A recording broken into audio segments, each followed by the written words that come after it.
Good morning. Yeah. It's gonna be a heck of a day, man. A heck of a day. I forgot I was in that. What you just heard was Travis Touchdown, spawning in. But that's not who we are.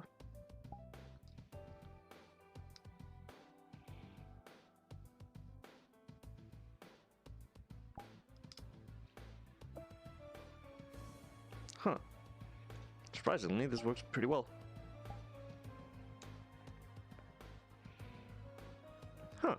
Seems like my feet were actually in the right spot this time. Anyways, let's set everything up as they should be.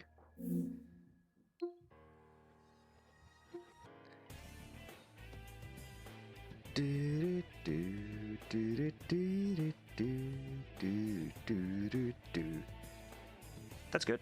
I can see everything clearly. Let's bring you out.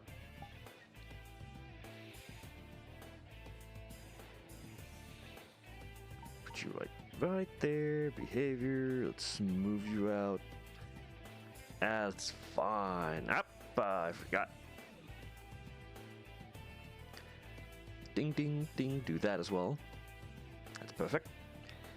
Now.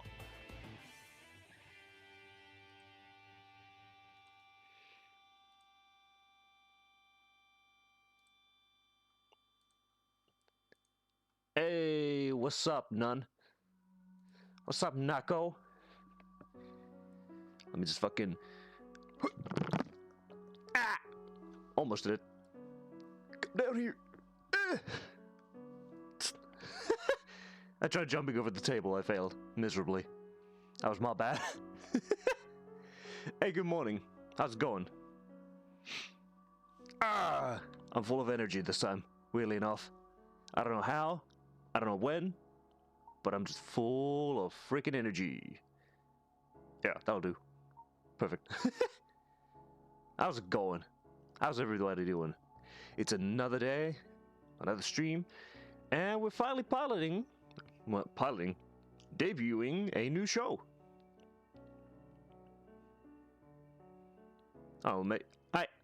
That's good. That's good to hear. So, you might be wondering, Sleep, what the fuck is the Midnight Zone? Well, let me tell you. The Midnight Zone will be a show that is held by one of my buddies, actually. You heard that right, one of my buddies. It's not going to be held by me. I'm not the one who's actually holding this show. This show is going to be 100% hosted by our good friend Zoms. Because of their situation, they cannot stream this themselves because their PC is jack fucking diddly squat shit. Like, quite literally so shit, it can't even beat this. Even this has more processing power than their PC does. And this is a fucking VR chat thing. So, I decided in my infinite wisdom, hey, I want to do more VR chat related content. I want more streams to be done of VR chat. Things, cool things that we could see, things that would be interesting. So I thought to myself, what was something that was really interesting years ago that people really liked? Now, what was it again? Something regarding stories. Now, who did these kinds of things? And then I was like, wait. There's the invite. I'll be joining them in real soon. Just talk inside of it. Because I remembered the creepypasta stories told by a couple of dudes. And these SCP stories that were also told back in the day. And guess what?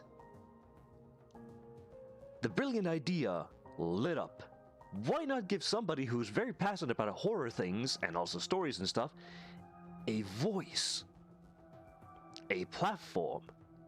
Sure, it's held through my channel. And that's why we pilot this thing through here and we let them have their show, their spotlight basically. This is going to be all about them and their stories. I'll just be handling the audio side, the video side, and just trying to somehow make it work. That's why we're doing this as a pilot thing, and why I'm yapping here a tiny bit beforehand. Just to give people a chance to wake up and basically join. Hello, Jack. Good morning to you. We will soon be joining our friend Zoms, and it'll be pretty freaking fun. We'll soon join them. You heard that? Soon. It's 11:29 p.m. That's perfect. That's actually perfect. It's almost midnight for you. The midnight zone is almost at midnight for you. Hey, that's kind of badass. Who will join today? We'll be joining Zoms. We have no idea if Rumi will join us. They said that they would send me a message. But so far, all I see is just a dancing girl right there and a Prinny in the background for some reason. Normal days. 18:30. Yep, and for me it is 9:30 in the morning. Yeah, it's midnight somewhere in the world. But yeah, basically, Le Frostfire. Every proceeds from these streams, the Midnight Zone streams, if there's donations, whatever the fuck, we will tally them up and they will go to Zombie. So that we can get them the Steam box eventually, so that they don't have to worry about their crap top. Although this is not a crap top, this is actually a good laptop. It plays PSO2. That's a good laptop. But yeah, basically, we'll pilot these, see how this goes, see how that is, and if it goes well, we'll keep doing them for as long as we can, as long as we get stories and stuff, and see how we do. Could play us into Imagine? Yes. 100%. And once we've done all of that, and we get them the fucking thing, bam, everything will be fine. I'm also going to probably debut a couple other streams as well. I want to start doing the camping streams again. Combining them with some world stuff, for example. Just basically a hangout stream, but we're camping. I have a perfect avatar for that. I already have it set up, everything else. It has weather and stuff. So we'll do those at some point, so we have a relaxing time doing all that jazz. You'll be seeing me in a completely different thing than what this is. But yeah, how about we grab everything, except, for example, you guys, and we go and check out what Zoms has planned for us. How about it? That'd be kind of fun. All right. Bink! Let's go and have a look. Bink! Let's go.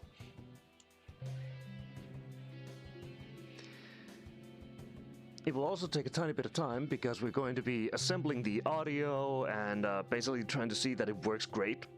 So I will be playing with the camera for a tiny bit, just so we have it at the perfect angles, perfect spots and everything else. So, as soon as we load in, I will turn off the tunes, and we will have Zoms, the host, handle everything. Ooh, this looks like a spooky place, from what I can see.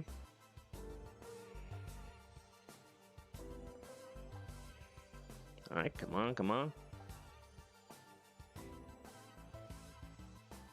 Cat intermission.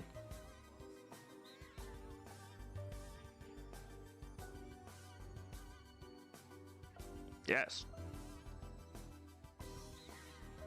I'm still stuck in the initializing world thing, so this is a good spot. Meow. So just give me like 5 years.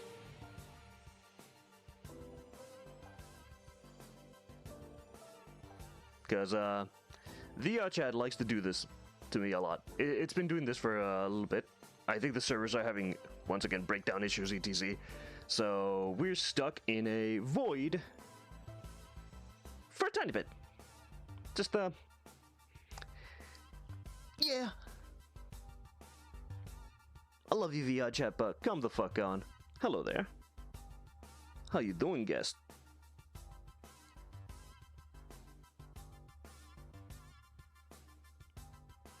Why is this initialization so long? What the fuck? I'm literally here in the void, looking around, staring at the screen. It looks cool as all fuck. Is you the Godfall of VRChat? Fair enough. It's John Godfall.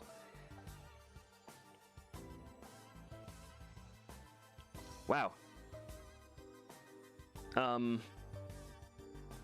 Hey chat, we might have a problem.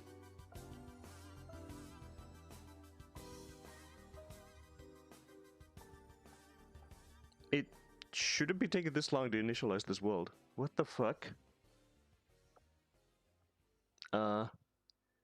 Yeah, I know.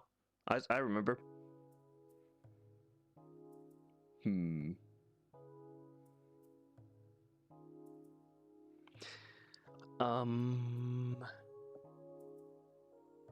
Useful organism? Yeah. I know. Hold up. Is VRChat service having a mirror again? Where is it?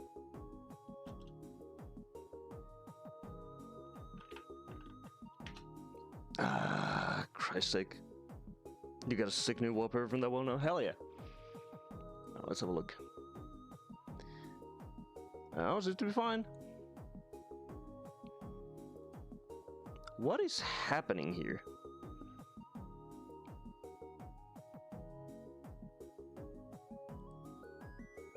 Bro.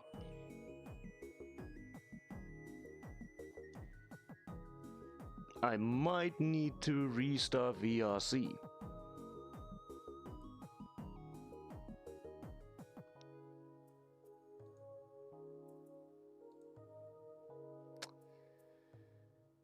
Huh.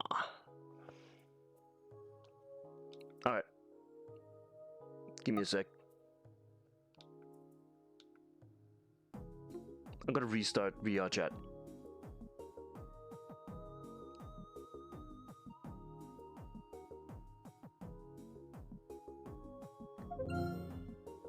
Okay.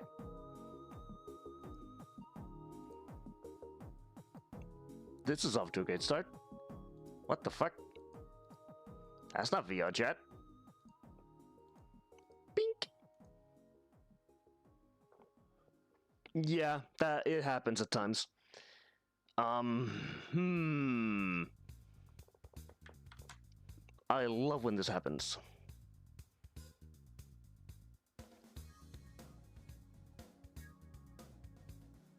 What the fuck is this? Oh, that's OVR advanced. Okay, fair enough.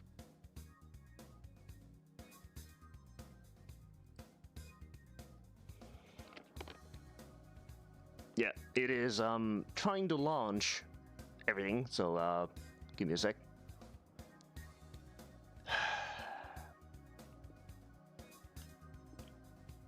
Hold up, I'm gonna do this.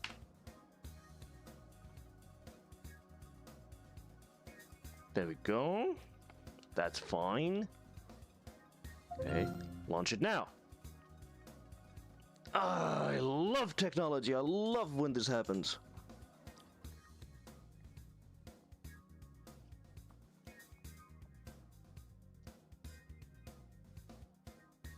Come on.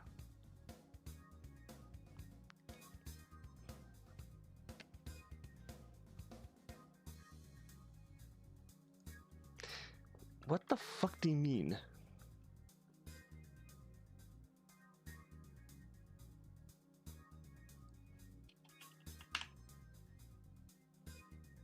Hold up.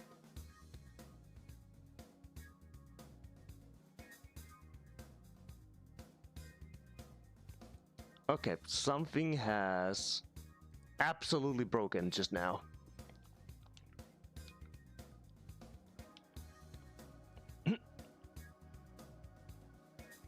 I love this. Oh, for fuck's sake, this is great. Oh, I love technology. Okay. Let me have a look. What is happening in the background? Okay.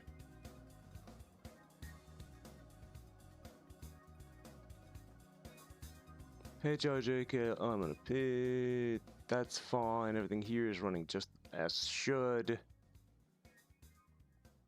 Okay. Let's try that again.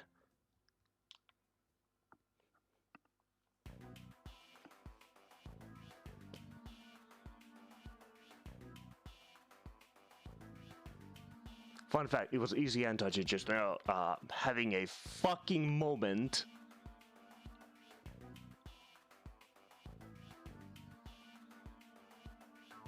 Hey, all my homies fucking hate easy and touchy. We all hate it.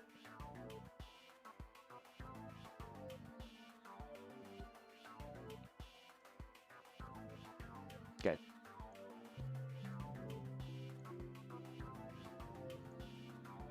Let's try this again.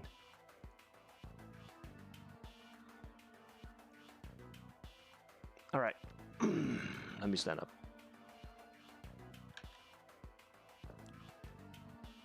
Yes, you're supposed to see a black screen currently.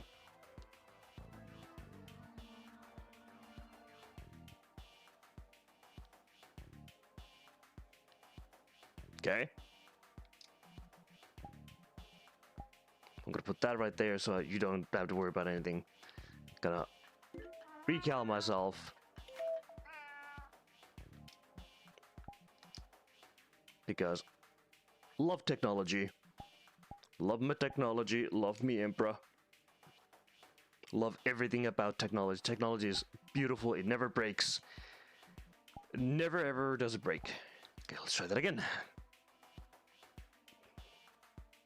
You know?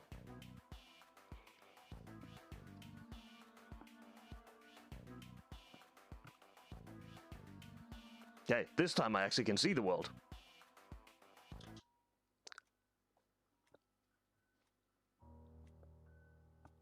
Welcome, my most esteemed guests, to the Midnight Zone. Come on in and have a seat.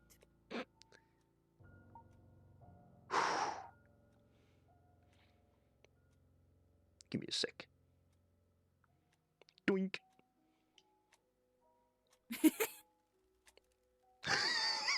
I need to jump over the fucking thing. Hey, you gotta do what you gotta do. Hey, and Yes, you also gotta hello, love friends. everything. Yeah, I saw that shit. I was like, oh god. Oh no, not now of all times. Oh god. So Oh no. Oh tiny. nothing. Lord. Ew. Fucking clink. Alright. Fucking, Gimme. let's get adjusted here. Exactly. Alright. Forget that. Eh. Come on, you got this. God. One of these days. Struggling. This is why we pilot things. To test them out.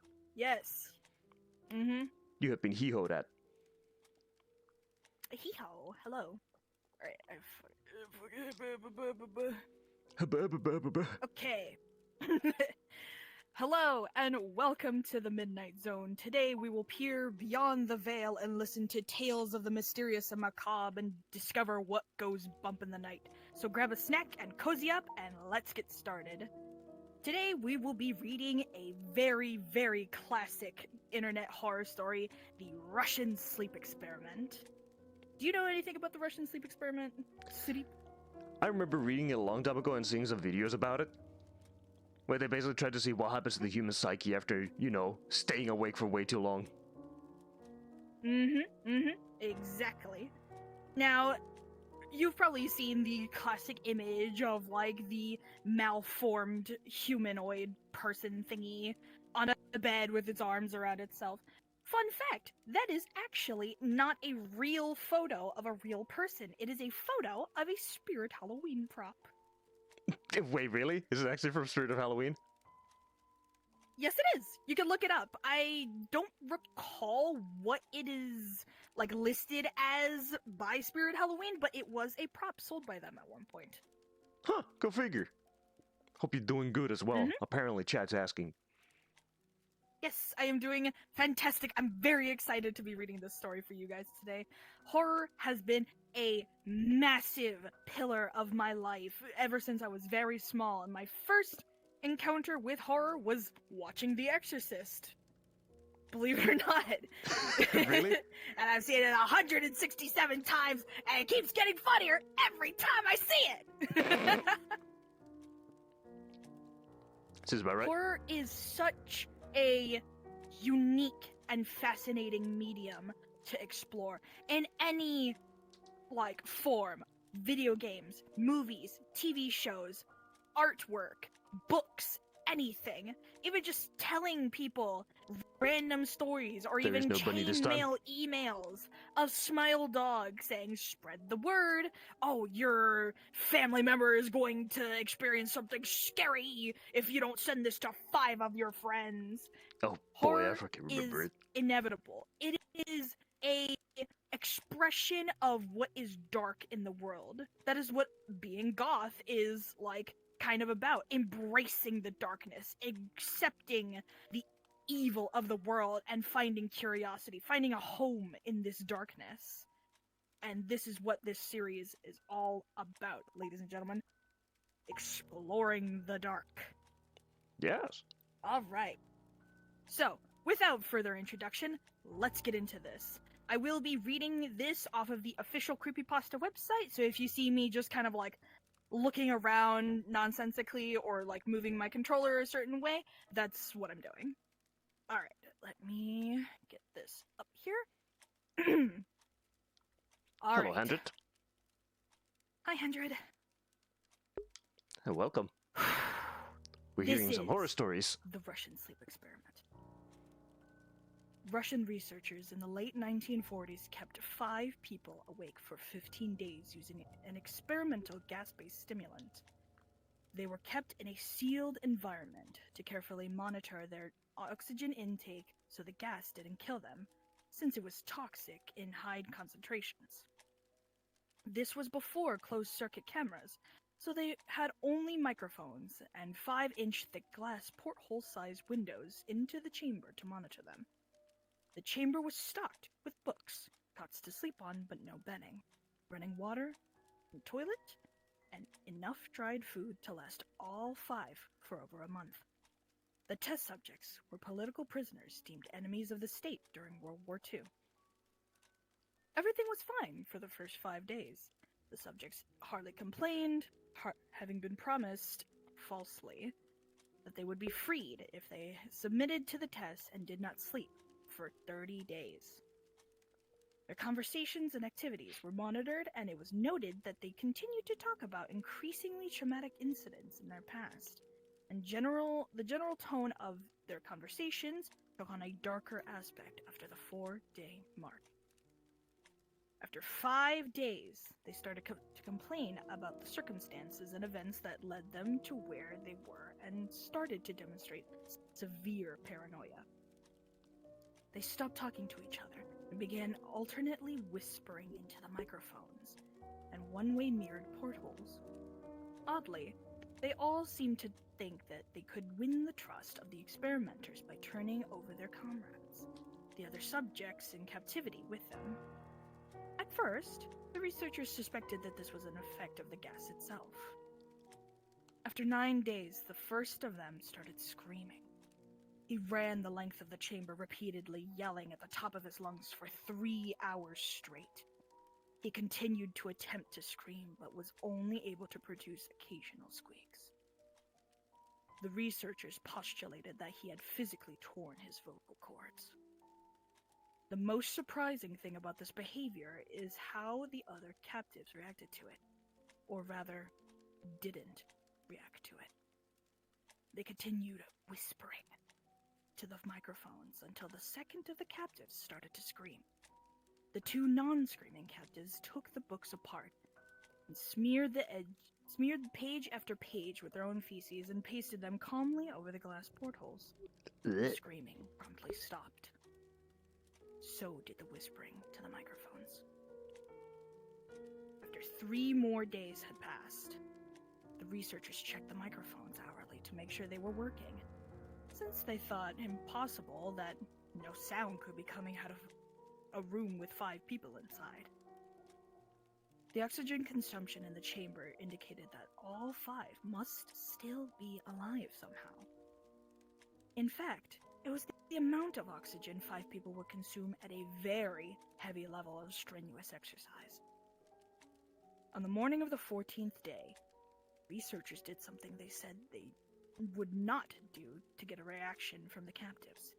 They used the intercom inside of the chamber, hoping to provoke any response from the captives.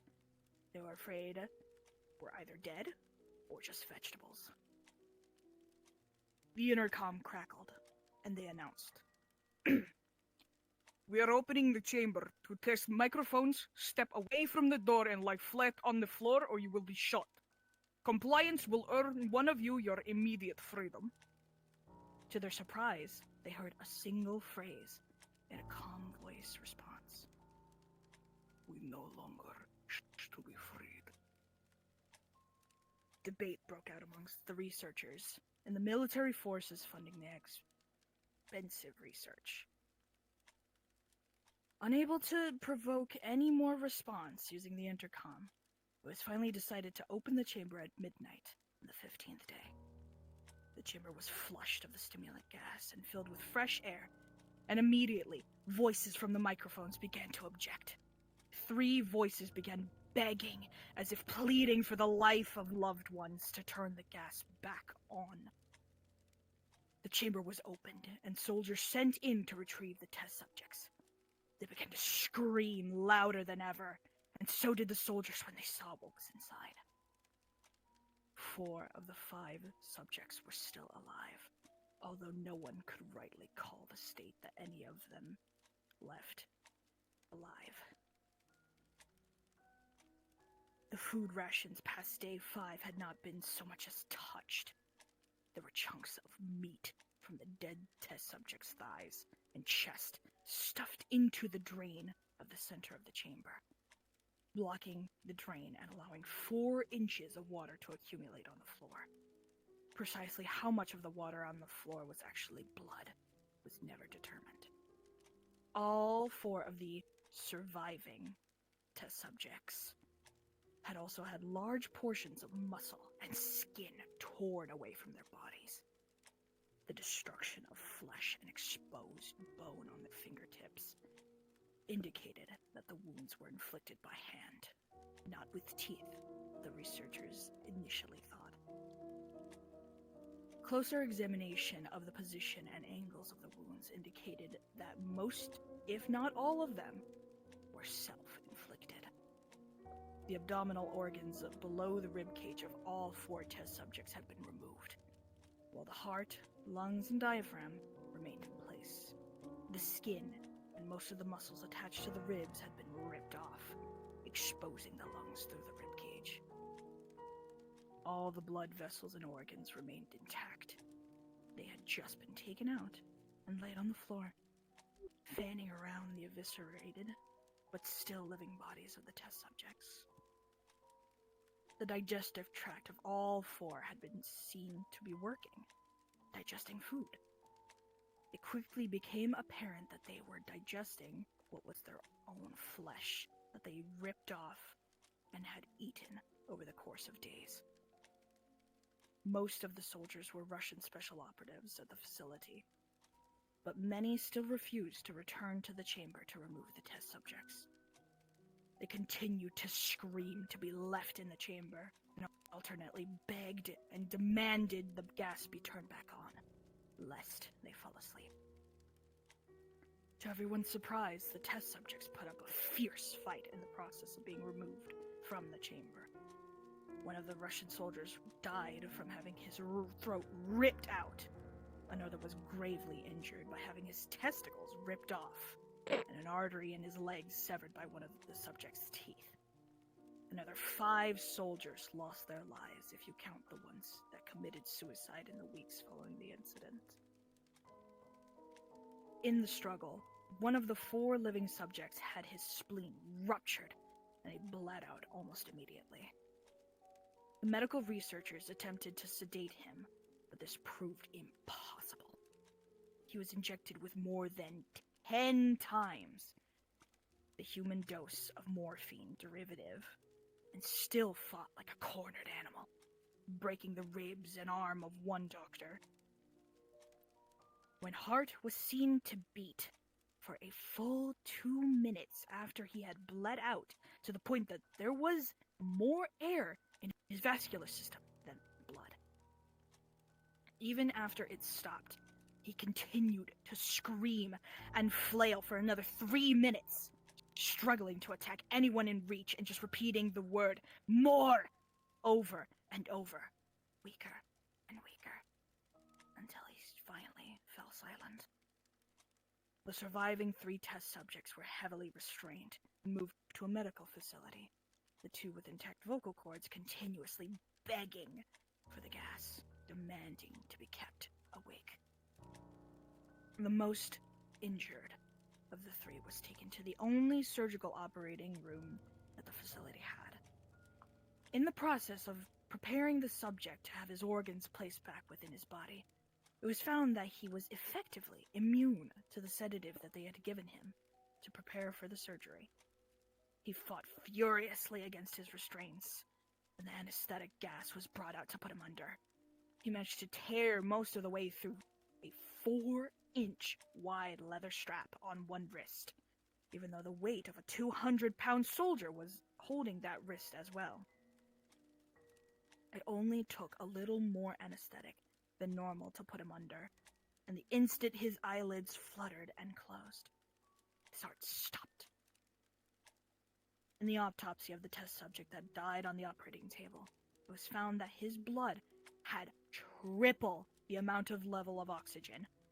His muscles that were still attached to his skeleton were badly torn, and he had broken 9 bones in the struggle to not be subdued.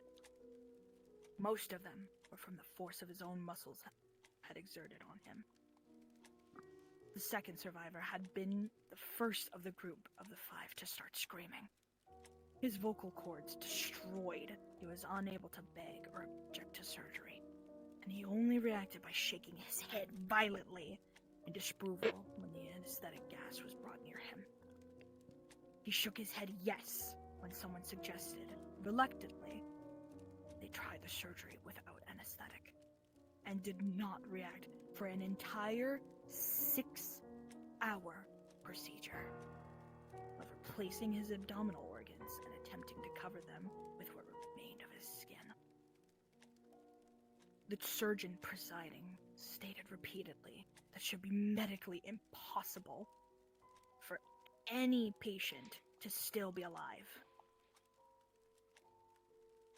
One terrified nurse assisting the surgery stated that she had seen the patient's mouth curl into a smile anytime his eyes met hers.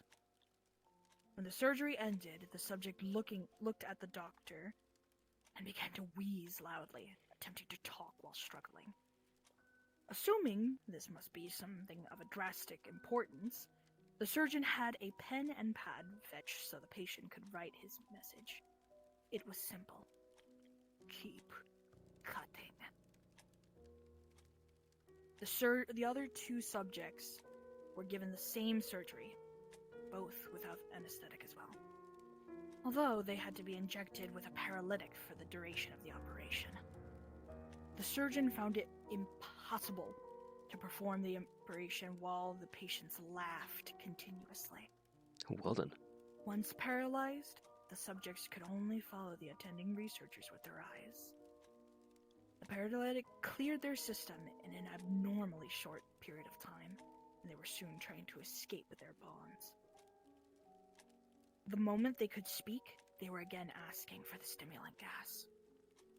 The researchers tried asking why they had injured themselves, why they had ripped out their own guts, and why they wanted to be given the gas again.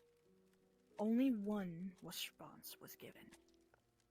I must remain awake. All 3 subjects' restraints were reinforced, and they were placed back into the chamber awaiting determination as to what should be done with them. The researchers, facing the wrath of their military benefactors for having failed the stated goals of their project, considered euthanizing the surviving subjects. The commanding officer, a former KGB agent, instead saw potential and wanted to see what would happen if they were to put the gas back on. The researchers strongly objected, but were overruled. In preparation for being sealed in the chamber again, the subjects were connected to an EEG monitor and had their restraints padded for long-term confinement. To everyone's surprise, all three had stopped struggling at the moment it was let slip that they were going back on the gas. It was obvious at that point all three were putting up a great struggle to stay awake. One of the subjects that could speak was humming loudly and continuously. The mute subject was straining his legs against the leather bonds with all his might, first left, then right, and left again for something to focus on. The remaining subject was holding his head off the pillow and blinking rapidly. Having been the first to be wired for EEG, most of the researchers were monitoring his brain waves in surprise. They were normal most of the time, but sometimes flatlined inexplicably. It looked as if he were repeatedly suffering from brain death before returning to normal. As they focused on paper scrolling out of the brainwave monitor, one of the nurses saw his eyes slip shut the same moment his head hit the pillow.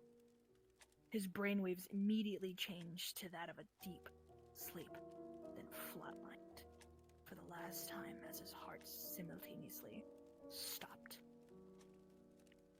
The only remaining subject that could speak started screaming to be sealed in now. His brainwaves showed the same flat lines as one who had just died from falling asleep.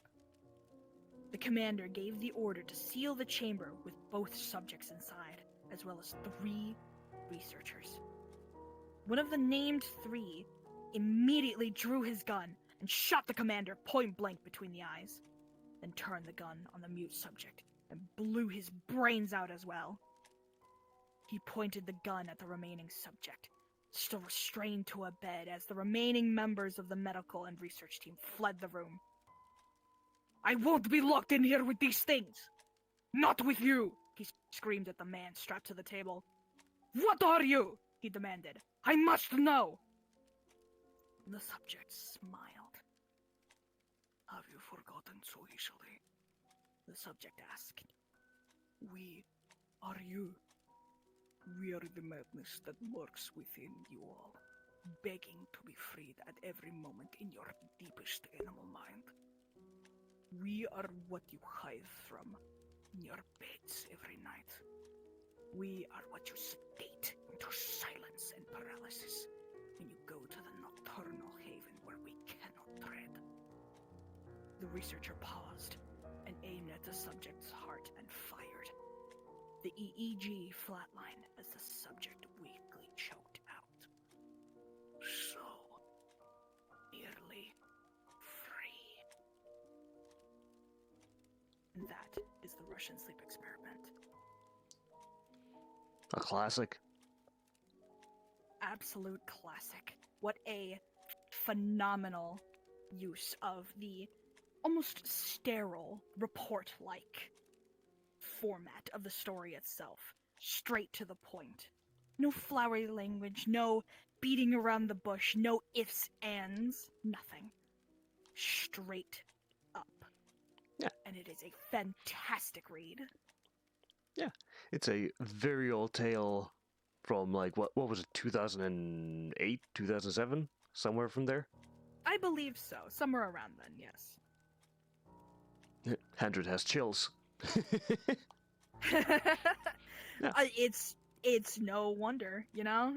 This story is rated almost a perfect 10 out of 10 on the Creepypasta website. Yes, it is one of the most commonly referred to creepypasta stories when you start thinking about the original stories and what should be a creepypasta. It is close enough to seem real, but at the same time, it is not. It was a massive hoax rumor turned into a tale that people love to read over and over again because during the era, of course, you would believe that Russia would do something like this because it's fucking Russia. Of course, yes. The only other ones who would do this is, well, the US. Yep. But they would go about it in a more And it different is- manner. Exactly. And it is rooted somewhat in fact as well. Not the whole experiment, but it is scientifically proven that if you stay awake for a long period of time, I believe more than 3 days or roughly 72 hours, you will start to hallucinate and your brain starts to deteriorate. Yes, staying awake for just 2 days is equivalent to being intoxicated. And the longer you go on, the more the intoxication grows, and eventually it goes to the point where it is basically like you're taking LSD and everything else. Mm-hmm. There was things, feeling things, hearing things, all sorts of stuff. Hendra has only been able to endure 36 hours. I've gone about 3 days. The world felt like a trampoline. Yeah, it's not fun. I was near shy 4 in my worst insomnia slumps because I have suffered from insomnia due to like past things for a good portion of my life, and I tell you, it's not fun. It's not fun at all, and depending on the time of year, it can be even worse. During summer, you can endure it a lot better because you have more sunlight and stuff, and it rejuvenates you to a point. During wintertime, however, it is akin to torture. Basically. And you should never do it. It is not healthy for the human body nor the mind. Despite how much you want to stay up and just do all-nighters and stuff, it is not smart. It reminds me of I'm not sure if it was a story or an actual genuine experiment, but there was some telling of a person who systematically had their senses taken away via medical intervention, and the things that this person had described somehow, my god, it makes you wonder like how close we are to literal fantasy insanity, how close we are to this just unparalleled fear. It's so intense. Yeah, it's like that one room where it's so quiet that you can hear the blood going through your veins. Anechoic chambers. Yeah, and you can only stay there for about, 5 minutes before it goes on borderline insanity. It's like how, if you look into a mirror in a dark room, Luckily, I don't have insomnia. Must be nice. Your brain, when looking into a mirror in a dark room, will lack stimulation to the point where it just starts making things up. It just starts showing you things to get something, some kind of reprieve from the darkness, the void. It's the pattern It's really recognition that intense. kicks in. It's the same like reason why we have the old faces. saying, if you stare long enough into the abyss gazes back. Exactly. It's like how people can see faces in a pile of clothing, in dirt, on those spiky popcorn ceilings. Yeah. It's no wonder how crazy the human brain truly is. How someone will seem so normal once, and they're suddenly diagnosed with a tumor, or they have a stroke or a seizure. Something happens in here. Just random chance. And it changes everything. Yeah. It's so scary to think about. Yeah, and that is why we humans try to stay away from the dark unless we're actually sleeping. It is not good for your mental health to stay for extended periods in pure darkness or low-lit environments. It just doesn't help humans. It's why the people in Antarctica, for example, the research bases up there, have to shift their crews very often, and even the people in space have to be shifted out. They can't stay there permanently. It is a natural instinct to fear the dark. Fear what is unseen. Fear what might be there with you. Also, fantastic song. Yes. Fucking Has Ruby responded? Oh boy. That is also a big thing for me, actually, chat. not as severely anymore, am a sufferer of nyctophobia. I have a psychological fear of the dark. Sure, do I prefer it over, like, sunshine and brightness? Of course. But it is so a delicate balance. Something so simple, like this candle, could stave away whatever is hiding there. Whatever is lurking just beyond what you can see. Yes. But it is this story is one of the founding things for me personally that made me fall in love with horror. It is such a specific, horrifying recounting of something that may or may not have actually happened. Sure, it is on the Creepypasta website. Sure, the author could tell you, oh no, this never happened. But with the state of the world, and the state of humans, you don't know that. You really don't. Maybe somebody read it when this was first published and thought, huh, I guess I'm gonna do that. Maybe somebody has not only subjected themselves, maybe somebody has subjected another person to this. Multiple people even. Somebody they love. Somebody they don't know. Anyone. And that fear of that unknowing, just like with the dark, is so cool to me. That, like, paralyzing, just don't move. Maybe whatever is here will leave me alone. That unknowing, that uncertainty is so cool to explore and, like, delve into with different things. There is a YouTuber, shameless plug by the way, named Jacob Geller. Watch his stuff. Phenomenal video essays. And he has a video called Fear of the Dark. It is perfectly encapsulated by this one painting. I'm sure some of you have seen it, where it is a small room and there is a dog.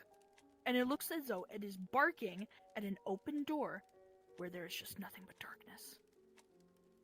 Because, of course, the animal, the instinctual creature, will see something and know something is there, but you don't. And that is such a cool trope with darkness. It's just not knowing things that are there. It's so fucking awesome. Yeah. It's freaking cool as hell. Rumi's having technical issues, apparently. Oh boy. Ain't fucking surprised, considering it took me fucking 6,000 years to get here.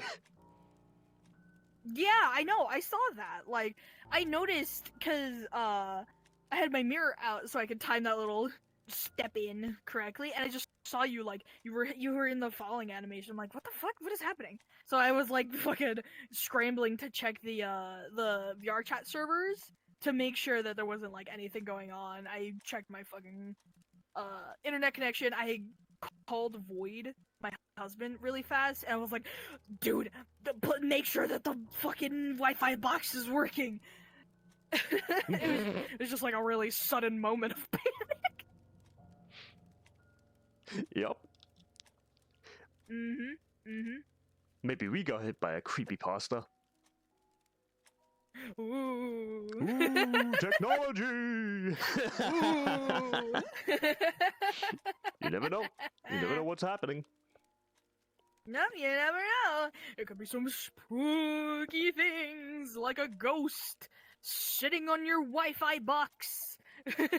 What the fuck, relative? Why is Zomba poo-poo head? Hey, man, fuck you. That's my best buddy, Zero. Déjame en paz, pinche pendejo. Ooh, Andrew has summoned a ghost. Ooh. Ooh, spooky. Exactly. Honestly, if we can get Rumi in here, I could possibly read another story. You definitely will read another story as soon as we can fucking get Rumi here, but I don't know what the fuck he's doing.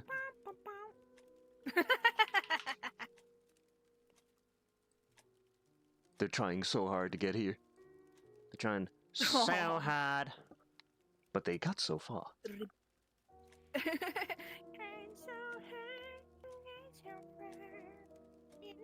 Cabeza de caca. I'm just looking at all the freaking comments happening. And I'm like, what the fuck does that mean? And I'm like, okay. Don't worry, chat. I do have another story lined up just in case. You better, because that was a short one. Yeah, you'd be surprised. One of the most famous creepypastas of all time is quite short. I didn't want to pick anything that was too long, because then I would start stuttering and it would be hard to read. Yeah, like, short stories are great. Especially the ones that I've heard like a billion times with all the like park ranger, Forest Woods stuff. I enjoyed those the most. There are some that I've also read that have dealt with like abandoned buildings, like asylums, etc., old castles where people went to explore and things started happening, and the next thing you know, it's just like, wait a second, were we actually here the entire time or not? It's super cool. I love horror stories as a medium, because that is where the quote-unquote scary part of your brain kicks in. It starts imagining things, and it's so cool because every reading of a story, whether it's a person rereading their favorite little short story or someone picking up something by Stephen King for the first time, every single reading to yourself, by yourself, is personalized, and that's so cool. It just goes to show what different things people are afraid of. Goddamn it, relative. That is truly a horror story. You should be afraid. You should be afraid. Yeah. I will recommend another YouTube channel. Go watch Creepcast. It is Wendigoon and Meat Canyon reading horror stories together. They have read some absolute classics. From not only this story, the Russian Sleep Experiment, but the story that I'm reading next. They've read so many classics. Baraska, Smile Dog. They've read one of my favorite stories of all time, Ensorcelled by the Earth, Feed the Pig, Tommy Taffy, all sorts of things. And to show all these people that, like, anybody could read these stories and just put it in like kind of a humorous light, because, you know, it's Meat Canyon. He's a fucking goofy ass motherfucker. Yeah. Love him, by the way. It's so fun. It's so much fucking fun. I highly, highly, highly recommend them. Yeah, and some of the like funnier things when people say like you can make anything basically just a humorous thing, like the Russian Sleep Experiment, or like, you know, the fucking Ensorcelled in the Earth, etc. I find that the best horror comes from stuff that is in such a natural way that it just feels unnerving, but it's not scary, like as its own thing. You've probably seen the old video, the fucking, what is it called, Over the Three Arches, whatever the fuck, where Ronald is basically trying to just make you eat a Happy Meal. Oh, yeah, I have seen that. Yeah, it's is unnerving and scary, even though it's humorous. Because of the presentation, the way he speaks, everything that's slow and stuff. And then when you start thinking about it and you're looking at the place where he is and stuff, why aren't you eating your Happy Meal? Ain't you happy? Yeah, it's like how people take mundane things and turn them into scary stuff. Like how, like, best case scenario, Five Nights at Freddy's. It always comes back to Five Nights at Freddy's. Realistically, every fucking time. Five Nights at Freddy's, the closest thing to Five Nights at Freddy's in the real world is Chuck E. Cheese. And here in America, if you've been to a Chuck E. Cheese, you were probably a kid.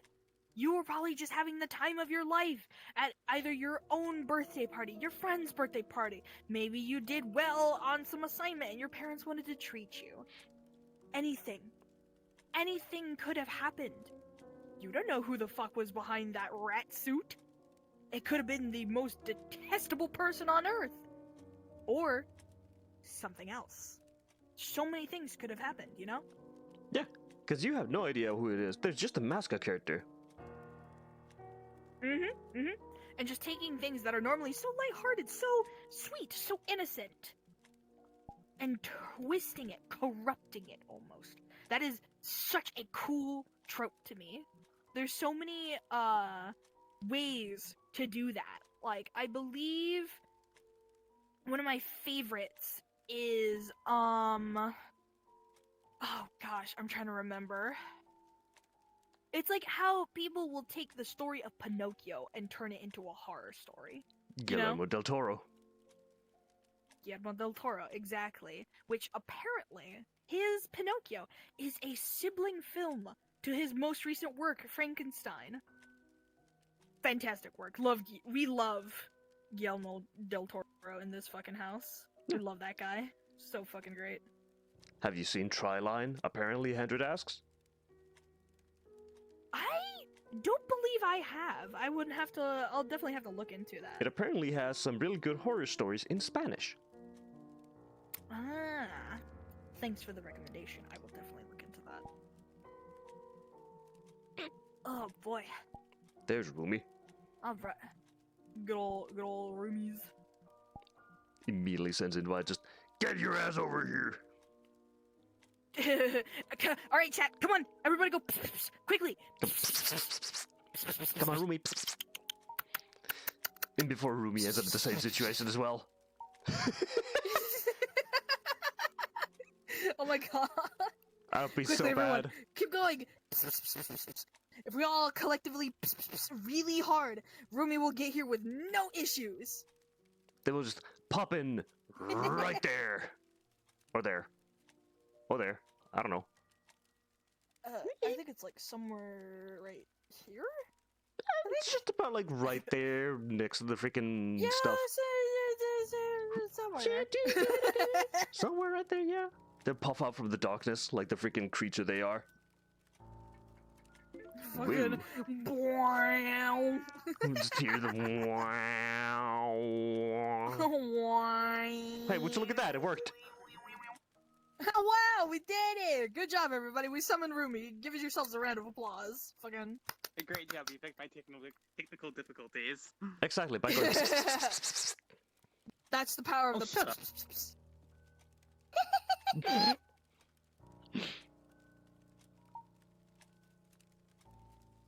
But yes, welcome in, Rumi. We just got finished reading the Russian sleep experiment. Oh, cool. I haven't missed much then. I already know that one. Bruh. Bruh. Alright, Whoa. let me get a Well, little, have a wee wow. sippy sip of water. Yeah. Fucking. Yes. Yeah. Hydration check. Drink your Exactly, fucking Hendrik. water. Water? I refuse Water? to be dehydrated. You bitch. Anyways. Just a spite. Alright, chat. We're gonna be reading a second story here. Alright. This story is also from the Creepypasta website. Also, quite the classic one if, you are a frequent user of the Creepypasta forums. It is called Berries in the Window. Have either of you ever heard of this story before?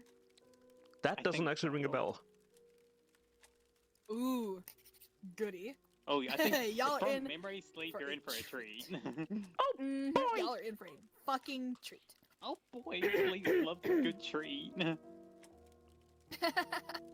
Alright, by Kevin Shush, Jones. good boy. This is fucking yippee! Thanks, fucking Opera GX for reloading my page suddenly. I was gonna fucking that was gonna be such a Tricks smooth vinegar. fucking segue. Smooth segue Wait, into who's drinking Opera vinegar? GX sponsored. 100. Yippee. Vodka, I like the style. Is vinegar. What? All right. Go. Written by Kevin Jones. This is Berries in the Window. I met Elaine at the rim of a fountain. The water bellowed from the spigot in this ornamental pattern. The fact that it was running at all was a miracle for our underfunded university. It was just after my 8:45 class on early horror films. What better way to start your morning than with a dissection of the Infernal Cauldron, I suppose. She sat on the edge of the courtyard fountain, with her head buried in a textbook. A fresh brewed coffee from the commissary by her hip. Her hair draped to her collarbone and swayed in the passing breeze. I assumed she was a nursing major, by the art on the front of her textbooks and the fact that she was always trapped in their pages. I assumed she had keen mind, top of her class, even by the way she constantly scribbling in her notebook. I assumed she had a boyfriend waiting for her back home. But I was tired of assuming. Perhaps it was the way the sun peeked over the clouds, or the water playing the perfect score in the background. Or maybe it was just the pressure of summer's vacation approaching. Whatever it was, on that morning of May 27th, the frame was absolute perfection. So I took the shot. I sat next to her and made some comment about the book she was reading that I couldn't possibly remember. She laughed at it, though. Out of nervousness or pity, she would never tell, but the laugh offered all the confidence I needed. We left that morning with a date planned. And then that date with another, and another, and another. She said yes 6 years later to the day. We took a trip to the largest resort in our state. Made sure the sky was clear, the crowds were minimal, and the flowers had bloomed. I got off my knee to embrace her. She was elated. Her smile, her embrace, her scent. Every detail, just as I imagined. I managed to discover another frame as flawless as the day I met her. From there, we made a beautiful film of our lives together. She was a nurse at the leading hospital in the area. Hours were grueling, but she felt rewarded by the lives that she touched. I, while not making it in Hollywood, got contracted videography work for advertisements and weddings that kept me busy enough. Then, 2 years after our wedding day, I opened her present to me on our anniversary. In the box was a stick with 2 bold red lines. And the film of our life was made entirely perfect. Then, the baby was born. The harsh light from the hospital room nearly melted the creases of my face away. Her breath was rapid, having just expelled the baby from within her. Eons passed as we waited for the baby to cry. The buzz of fluorescent light bulbs overhead rattled the room. The indistinguishable scent of sterilization masked the scent of birth like a fishing net. The cry was not as expected. It was merely a hic, a gasp, choking. I caught a glimpse of the baby before the nurses rushed him out of the room. His spine bent as if a string yanked the back of his head to his heels. His torso was a stump compared to the ski pole limbs attached.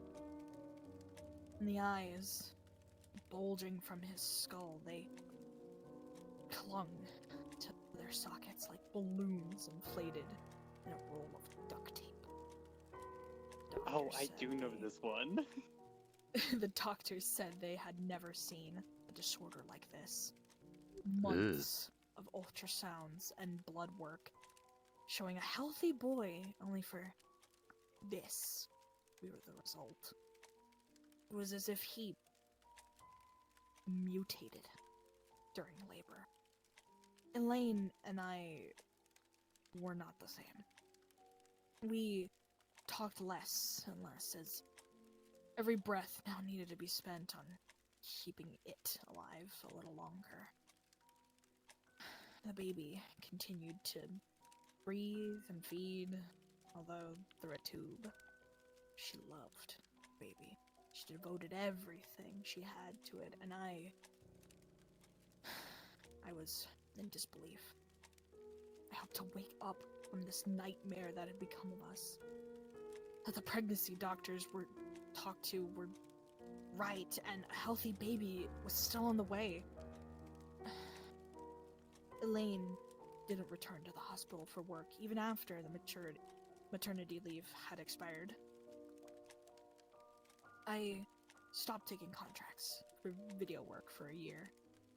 The offers completely dried up in that time. That was until I received an email with the to-the-point header, documentary requested. Documentary work has been an interest of mine. Since weddings and advertisements are mostly shot at the mercy of the client, I was more than interested in being the driver for a project. We are an independent church based an hour from Pleasant View, West Virginia. Our festival is coming in a few days, and as this is a once-in-a-lifetime event, we would love to preserve it. All we ask is for 3 nights of your time, and we will make you feel right at home. If you are interested, we can discuss prices and directions. Money is no issue. We believe our faith will be of particular interest to you, Mr. Dowie. May you have faith. Signed, Pastor Madison. I was turned away after reading the email. Why would it be of particular interest to me? Beyond the odd ending to the email, I was never partial to religion. Given recent events, my partiality grew far worse than ever. The longer I sat with the email, the more disgusted I would be with myself if I accepted such an offer. Weeks passed since the initial email from Pastor Madison. I applied for over 50 jobs in that week for consistent income. Of the near 50 jobs postings I applied to, I only ever heard back from 4. Wow, sounds familiar. That sounds familiar.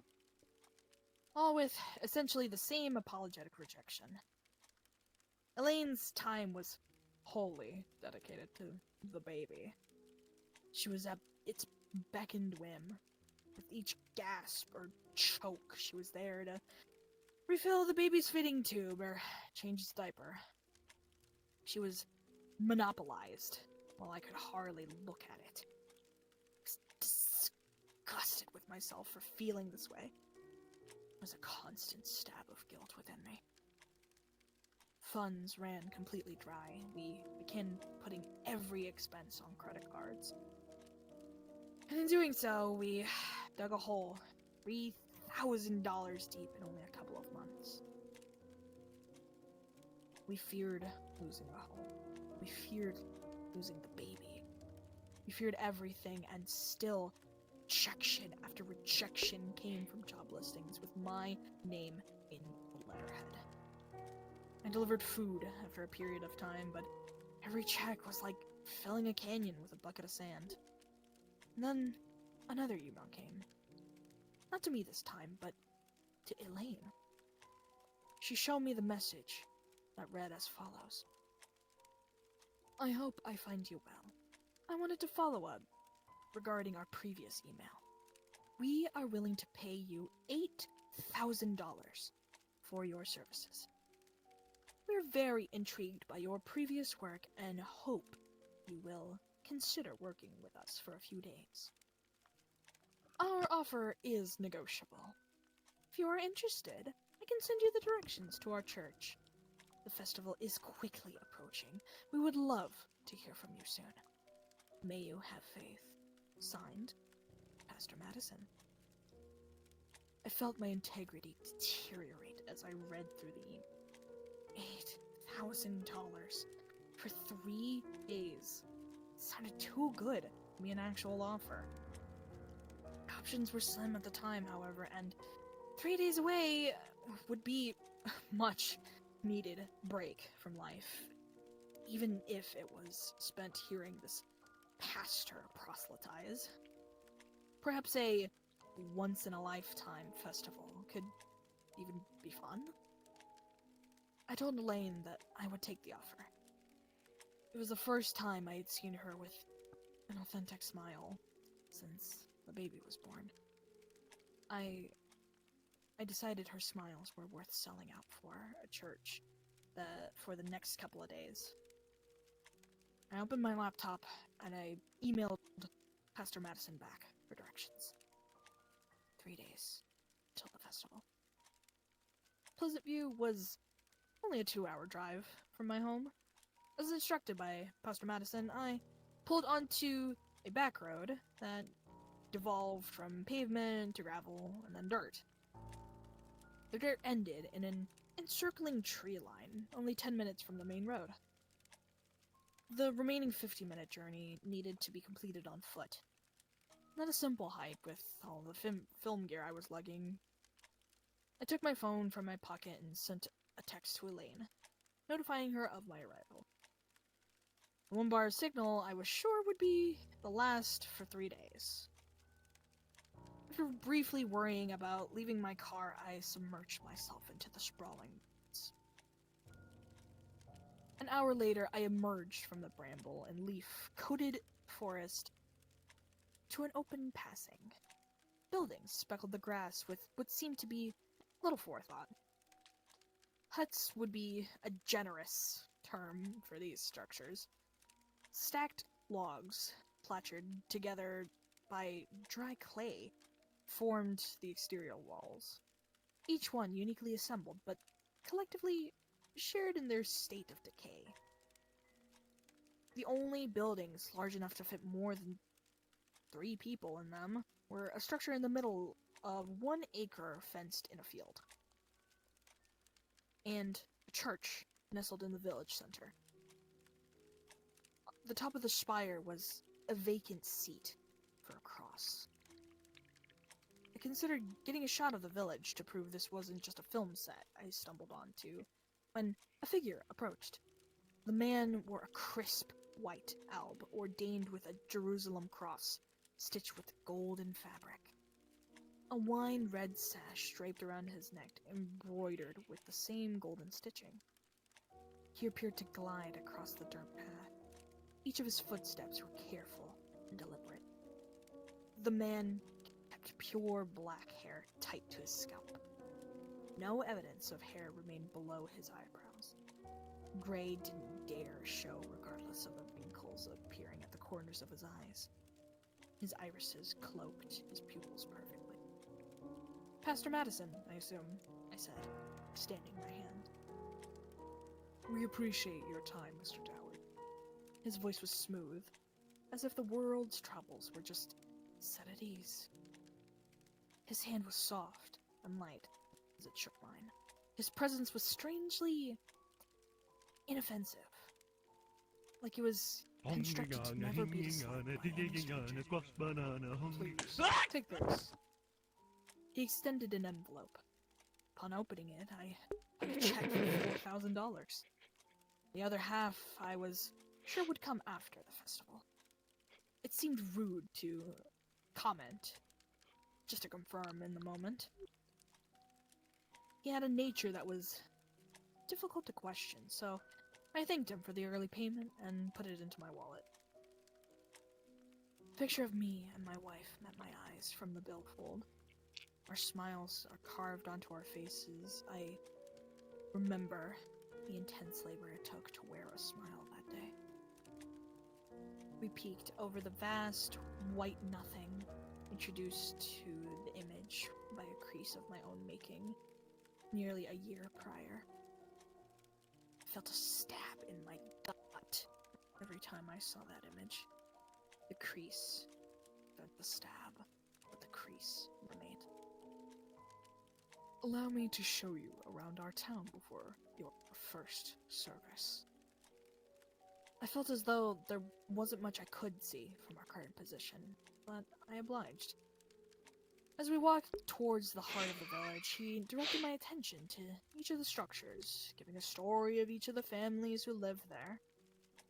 He spoke glowingly of each family and named each member. He pointed my attention to the creek, where they washed their garments, open field where the children all played, and the rickety well that dried into nothing more than a safety hazard to be avoided at all times. But I could barely hear his hypnotically mundane voice as my attention was drawn to the fenced-in field. A group of women knelt by one of the standing cattle. They rubbed and kissed at the animal's belly as they sang. I thought to ask the pastor about the strange display, but decided it would be best to hold my tongue. His nature was still difficult to question. He spoke instead. The sun is almost down. It is time for our service. A smorgasbord of color, fueled by the moon-painted window frame shapes around the room. Candles shifted the shadows in a mesmerizing sway. The blurred hills of congregation heads peeked just into the picture. Pastor Madison prepared to deliver his sermon to the village residents, filling the 30 pew seats. Audio levels were as perfect as could be hoped in the open nave. The rustle and mumbles of the congregation ceased. Pastor Madison stepped forward to begin. Let there be a time for each of us, a time beyond the trials of today that we may find all things. Upon rechecking the viewfinder, there was a little too much headroom above the pastor. I made the proper adjustment to satisfaction. We can rip away the flaws and failures manifest in our current form through faith in the truth revealed to us. The lighting in the church was causing the temperature to run a little too warm for my liking. I quickly dove into the camera settings and adjusted the white balance using Pastor Madison's robe as a reference. I winced at a mistake. A failure due to lack of practice, I assured myself. Give him your faith, so that we may yet again purge this world of its wrongdoings. A door behind the pastor creaks open, and the congregation stands in a roaring applause, blocking both the camera and my own view of the pulpit. I could only find a slim slide of lines between the shoulders of the congregation and their flurry of clapping hands. I slammed the tripod together and moved to the aisle for a clear view of the pulpit once more. What stood there was incomprehensible. It appeared to be the shape of a human. I could see the outline of arms and legs and a head, but it shifted.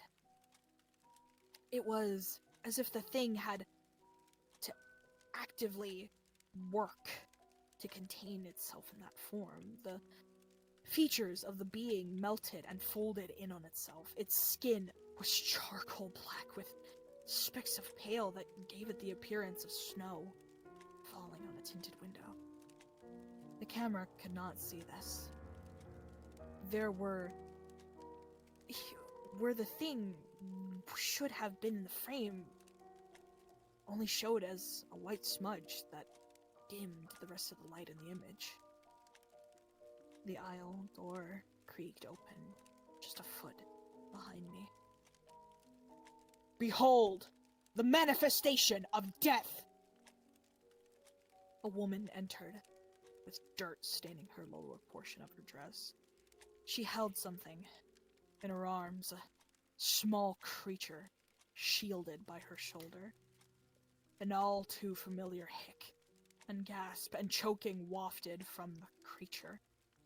It was a calf with a bend in the spine, a stumpy torso, and the eyes clung to their sockets with the same desperation as the baby's.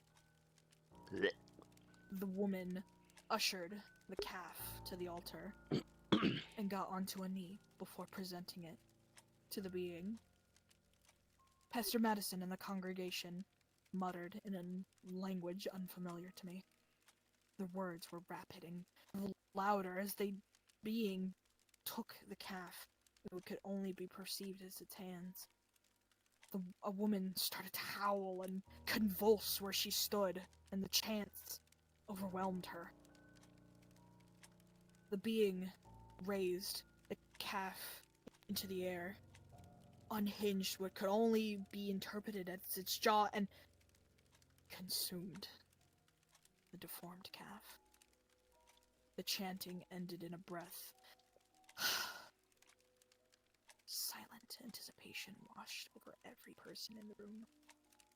My ribs could hardly contain my heart. After months of researching and doctor visits, I finally found another creature with the same affliction as my son. And it's gone. I wanted to scream. I wanted to attack the thing that just ate my only chance at understanding what my baby has. I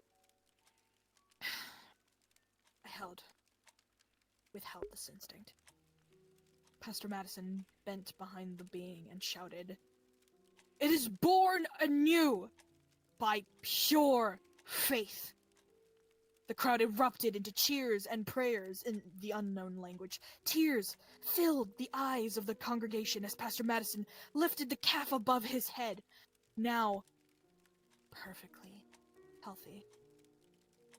The service ended in an instant. The congregation emptied past me, and the being slipped into the back room, only leaving Pastor Madison and I in the nave. He recognized my confusion, and with a wave, invited me to the back room. Rationally, I assumed this was all some sick prank at my expense. That they had known about my son's afflictions and made some kind of puppet to mimic the deformities. It seemed far too real to be a puppet, but it had to be something. Once Pastor Madison went into the back room, I felt the very real possibility of being in the same room as that thing. All I knew was that the other side of the door were answers. The only answers in the world, as far as I knew. So I took a breath, and I went in. The door squealed in a way that I hadn't noticed from the back of the church. The tan stucco walls couldn't have been more than 10 feet in either direction. There was enough room for a polished wooden desk with hand-carved iconography of departed saints. Green and purple love seat that appeared more suited for a hotel suite in the 80s than the office of a pastor, and a pocket Bible resting on an end table. Pastor Madison sat behind the desk with his forehead in his palms. He alerted himself to my presence and extended an invite to the love seat with a heaven-facing palm. I sat with caution. "He's never here by the time I come in," Pastor Madison said. He must have been savvy to my weariness. The ease his statement granted me broke the dam of questions as I spewed every thought I had. What was wrong with the calf? How was it cured? Was any of this real? What was that thing?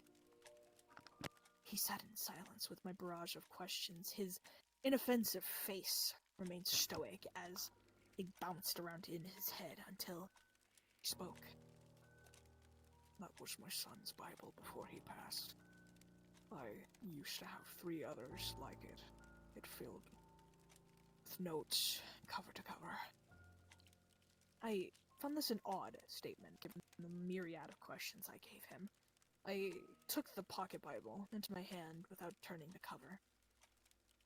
"You're holding the last Bible in this village. Open it." After a brief wave of confusion, I flipped the cover, thumbed through the pages, each one with an X etched into it with pencil. Each page I progressed, the duller the lead, more rips in the page from the pressure, until there were only rips in each page. "The answers I needed weren't in there. Nothing about a boy's soul did a new body. Like your son. The words stunned me. So, he did know about my son, but how? We never posted online about him since his birth. I knew no one from this part of the state and had no reason to pass through a town an hour from civilization. But ultimately, he wasn't wrong. This place offered the only chance my son had at a long, fulfilling life.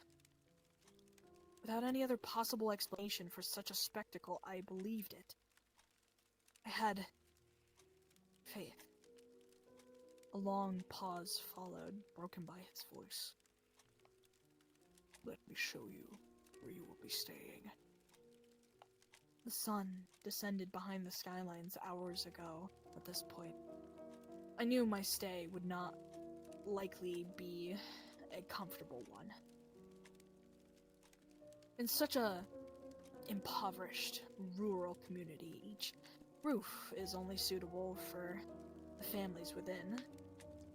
Honestly, they were probably a room short of suited.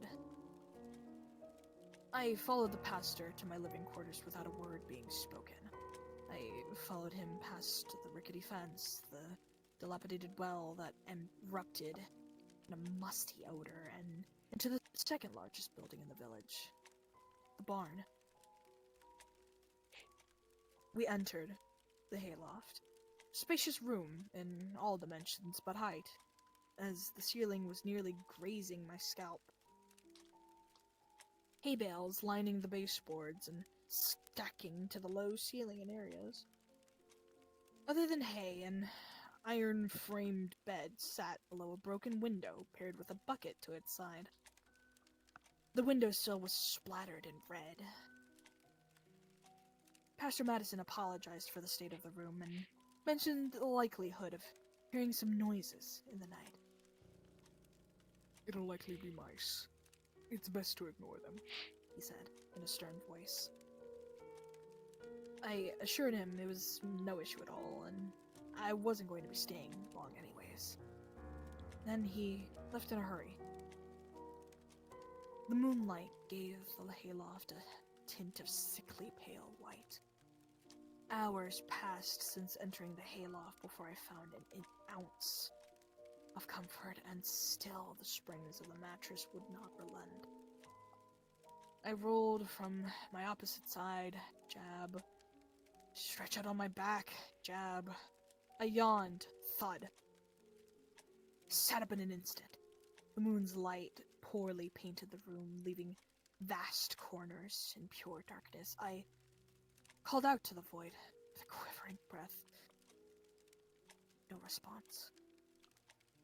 Peeking just beyond the corner of the shadows was a trail of once stacked hay bales. My mind went to the being at the church service. If this place held such mysteries as that being, what else could be lurking here? Anger grew from desperation, and I hurled the bucket into the darkness. The clang of the bucket meeting the floorboards forced a high-pitched shriek out of the darkness. A figure darted for the door and shot down the stairs, stomping on each step it descended. Without a thought, I followed. The field in the village beyond was motionless. I desperately scanned the area for who or what that thing was, watching me sleep. I walked around the barn, ignoring the few cattle that chose to sleep under the stars at night. They were undisturbed, which gave me an odd sense of relief. That is, until I saw it. A figure, more than 50 yards, hunched down in the grass. I could make out the back of its head and shoulders. Even at its imagined full height, it seemed small. I approached it cautiously. Each step I took was mindful of my feet. careful not to catch a twig or dry leaf under my weight. I was still not quiet enough. It jolted up and turned to face me. It was a girl, no older than 10 years. Her body was frail and her brown hair matted to her head. Her eyes swelled with panic at the sight of me. She was unusual, even beyond her obvious neglect. Her upper lip was weaved in an M sort of shape to the outer corner of each of her nostrils. Her hands slapped over her mouth, covering the blemish and embarrassment. She drops a basket, wove enough hay into the grass. I could hear her breath pulse through her chest as I stepped closer. She retreated, keeping a constant distance between us. Tears formed in her eye, reflected in the moonlight. Not knowing sign language, I crossed my forearms over my chest as I asked her to trust me. I approached her slowly, her breath faster with each step. I bent over to her hay basket. 3 wine berries scattered from within it. I gathered them back in and handed it to her. She uncovered her grin and recovered slightly with a sniff and a wipe of her eyes. She looked at me and smiled when I asked if she wanted help picking her berries. I smiled when she nodded yes. We spent the next hour gathering berries into her basket. Then we split up. I would gather a palmful, go to her, and dump them into her basket. She came alive a little more with each berry we collected. When the light of the sun became noticeable on the face of the hills, fear hit her once again. I thought of my son. Should he live long enough to be aware of himself? Would he fear the sun too? I paused at her side after dumping a palm of berries. For a moment, I thought I looked into her eyes and told her what I saw the night before, about the sick calf who was cured in the church, and about the being that cured it, and that she could have a body that matched the beauty of her soul. I hoped she would be elated to hear the news, that she would be so excited to go to the church with me that evening and be cured, but she concealed her mouth with her palm once again and ran for the barn. Her eyes once more filled with tears. 2 days until the festival. The sun filled the hayloft with fury. The previous night felt so far away. But after confirming on my phone, it was only 2 hours ago. The bed protested as I staggered to my feet. My mind immediately went to the girl. I hated referring to her as the girl, but it hadn't occurred to me to ask for her name. The floorboards cracked and popped as I approached the stairs. My mouth opened to call to her, but immediately the air was best if left silent. I descended the stairs with my camera equipment alone. The morning light intensified into midday after shooting B-roll of the church, barn, and a couple other residential buildings. As the day aged, I got some shots of the village residents. A wife rinsed the family laundry in the creek and pinned them to a clothesline. Her right leg, just a few inches shy of her left, gave her a distinct limp, assisted by a twisted wooden cane. A husband, with a hunch that curled his shoulders inward, posted against his door frame as he popped smoke into the air from his pipe. A group of 5 kids in a backyard playing sword fight with sticks scavenged from the tree line, each with their own blemish. Burn, a scar, a lazy eye, a missing hand, and the last with Down syndrome. Each person I approached seemed to have some sort of abnormality. and each one recoiled from the camera once they were seen, aware of its presence. I returned to the barn in the evening, just before the sky shed its blue. I climbed the stairs. As I climbed the stairs, I heard a scurry of feet from the hayloft. When I entered the room, it seemed unchanged. The bucket still resting at the end of its violent journey across the room, the hay bales remained spilled from the top of the stack, and the girl concealed in her usual hiding spot. The only difference from that morning were the berries. A group of berries baked at the edge of the ledge, the shattered window. I took a step or two towards the berries and was met with a hiss behind me. I turned and caught a glimpse of the girl before she ducked back behind the hay bales. I assumed it was meant to be a shush that her lips would not allow. I snuck behind the hay with her. She was tucked into a ball with her hand concealed by her knees. I tried to console her with a touch, but she dodged my hand with a jolt. I whispered my apologies to her, which was met with another hiss. The first time her eyes met mine since the night prior. A pause opened a chasm between us. A faint gust of wind blew into the room from the broken window. The sound whistled past the shards of glass that still held onto the frame and brushed the loose straw against the floor. A sound was enough to pique the girl's interest. She darted her head around the bales, paid for a glance at her berries.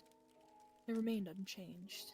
She paused at this realization before retreating behind her knees once more. I offered an apology for offending her, and that my intention was not to hurt her feelings at all. She offered nothing in response. After a moment of consideration, I fished in my pocket and revealed my wallet. Flipping open the fold, I removed my family portrait from its plastic sheath, the crease held firm by the pressure of time. With pins in my lungs, I flipped the white corner to reveal my son. His form was just as haunting as the first day I saw him. I turned it so that she could see. I told her of my son's ailment, that he looked that way since birth, and that I now see that he can be cured here. She tapped my son with her pointer finger.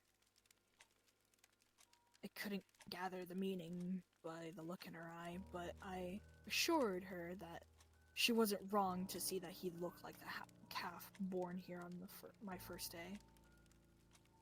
She didn't care for that interpretation of her pointing. This time, she circled him and gently placed her fingertip on his chest. Oh, his name? His name is Alan. The word entered my ear like a love lost to time. A flame kindled inside of me. My son's name is Alan. The girl's mouth was still covered by her knees, but I could see the corners of a satisfied grin peeking out. I asked her what her name was. She froze in thought for a moment before raising her fist up, shaking it up and down at the wrist.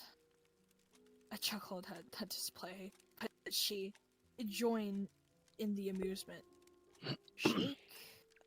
Punch, maybe? Knock? She shrugged, accepting that answer before realizing it was no longer worth the effort. Another breeze wandered into the room, this time with much more life. She stopped and quickly peered around the hay. Sitting on top of the windowsill, with a beak full of a berry chunk, was a vibrant cardinal. Knock revealed her smile at the sight of it. It was her perfect shot.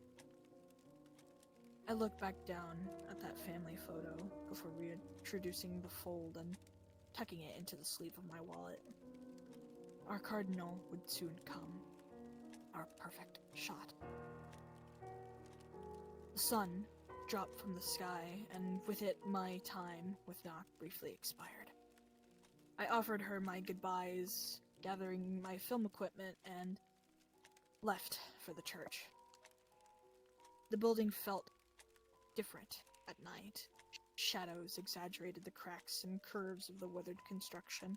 Candlelight flickered through the glass panes and wove over the grass contained in their squares. Pastor Madison's voice vibrated through the slits in the wood. This building offered me a taste of hope for the first time in over a year, but now a bitter note has seeped into my palate. I couldn't place the reason. Just before entering, I felt a tug at my sleeve. I turned, a bit more startled than I care to admit, to see Nock, her cleft lip unapologetically visible. A pleasant sight.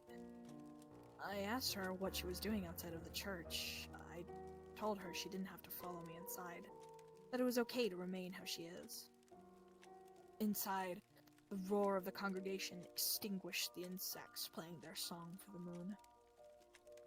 Nock raised her forearms and crossed them over her chest, then pointed to mine. "I trust you," she said, through a soft but rusty voice. Together, we crack open the doors of the church. The bitter flavor was all the more present. It stood at the altar, its features shift in the midnight snow of its skin. Nock wrapped her petite fingers around my forearm. At the sight of it, the congregation was brought to silence at our step. "What is this?" Pastor Madison called out beyond the walls of the church. Each step we took down the aisle brought more detail to the pastor's expression. Concern, fear, then panic were plastered in his eyes. Doubt crept into me. I considered grabbing Nock by the wrist and pulling her from this place, but she was already out of my reach. Her neck craned to look up at the face of the being now directly above her. It was noticeably taller than the night before. The being extended an arm that unnaturally and methodically stretched across the altar to a chalice. "Where is the calf?" Pastor Madison screamed through a trembling throat. The being extended the chalice to Nock. One of his fingers dipped inside. Pastor Madison peered at her. His face pleaded with her to catch his eye, but she didn't. She caught mine. The bitter taste coated my mouth. The sweet hope was lost. Tears formed at my lashes, and still, with her eyes locked on mine, her forearms crossed over her heart, and her head turned to the deity. Her eyes were overcome by a milky white haze, and a smile grew on her face. "I shall," she answered. That was never spoken to a question. Pastor Madison rushed out of the church, colliding shoulders with me on his way. I was choked on the pleads that all wanted to escape my mouth at once. She took a sip, and the crowd cheered. I could see in her smile that her bliss intensified. She hummed a melody that I was sure came to her at that moment.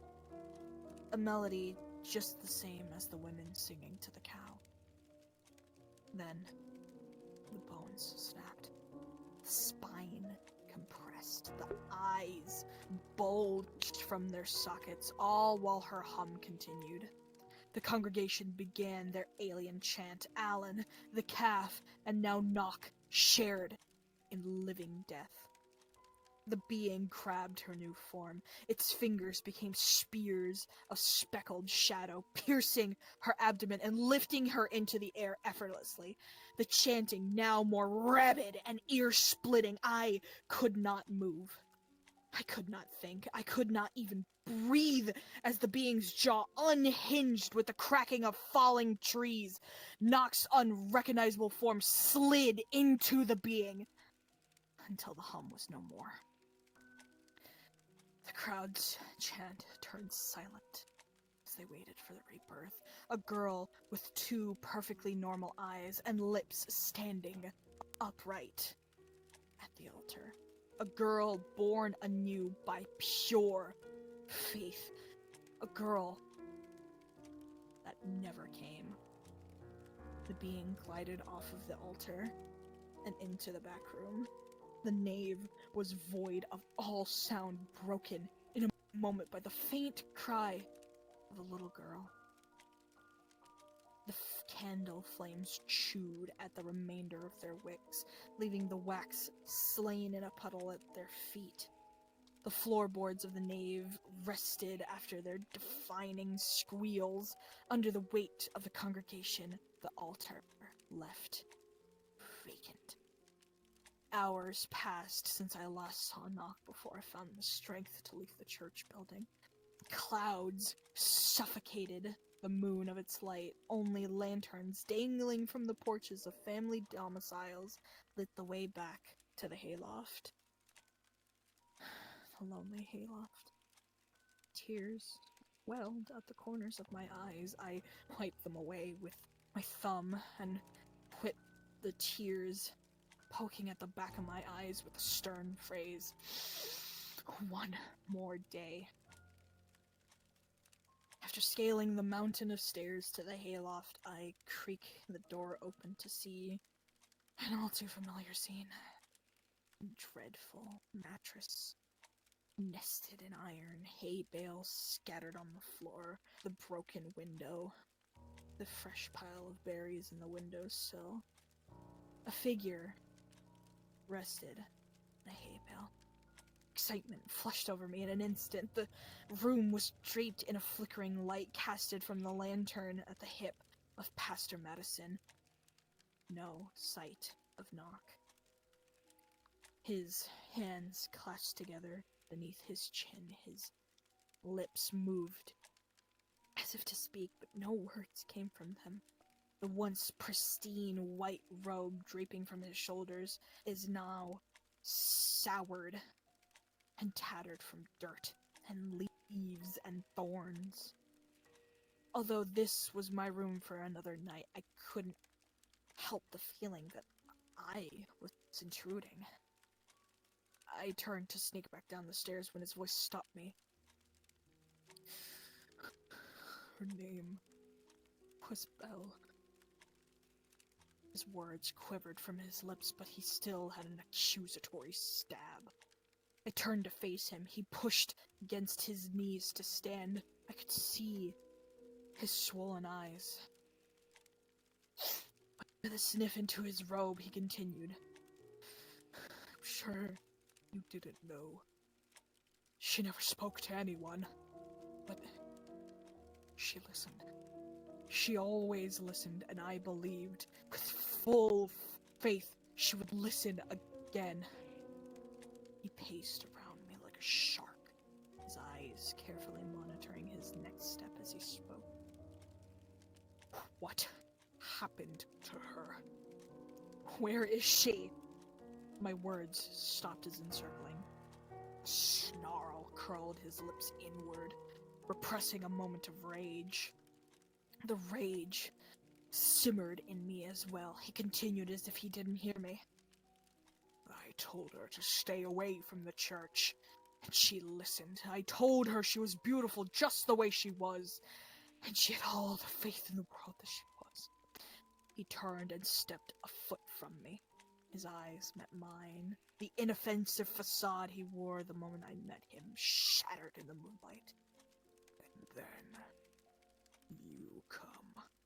The words blow from his gut. He pauses for a moment before continuing. I told her to stay away from newcomers, and she did until you. Now she wants to go into the church, and she wants to be changed. I told her she would. He looks up to the heavens as if gravity would keep his tear ducts at bay. Defeated, he sits back on the hay pile for a moment. They told her she would see her brother again. The words were faint, like the wings of a gnat. A pause followed, filled only by our breath.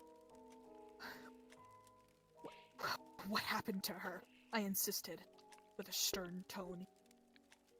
He eased to his feet with a lantern in hand. She lost her faith, he admitted. I tracked him as he walked to the top of the stairs. Keep the faith, Mr. Dowie. That is all I ask, he whispered, with a growl in his throat. And then, he and his lantern faded down the stairs, leaving darkness in their wake. The day of the festival.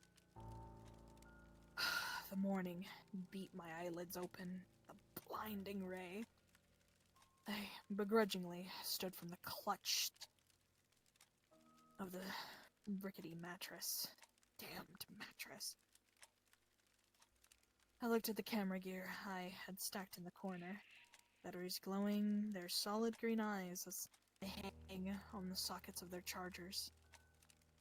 I knew there was still a job to be done, but how could I find a minuscule of care? I started to grow concerned that I wasn't here to film the documentary anyways. I left the hayloft empty-handed, descended the stairs and walked. I circled around the family huts. Every face I saw wore a smile. Many of the children danced or ran through the open grass. A couple of the residents even waved hello. And still their voices remained a mystery. Until I heard a woman call out to me. Would you like some tea?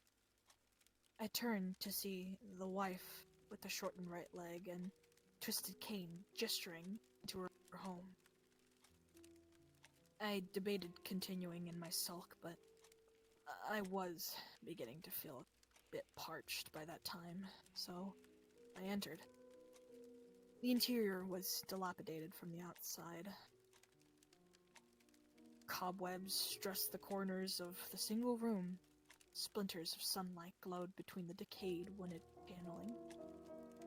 I sat at the table while a kettle dangled by the chain over an open fireplace. I tried to make small talk about the upcoming festival. Oh, yes. We are so delighted to be going home soon, she said. Is this not your home? No, we've all only been here for about a month. I guess all of us have. Well, except for you. I remember when the pastor finally messaged you. He ruined one of his last good roads in those woods. My stomach churned. I tried to warn her that we all have to leave this place. That we're not going to make it out of here alive if we do not leave immediately, that our fate would be bound to the same as Belle. The sickening snap of her bones echoed in my mind. Her lips parted. Not in fear or concern like I hoped, but in pity. She tapped her finger against the handle of her cane.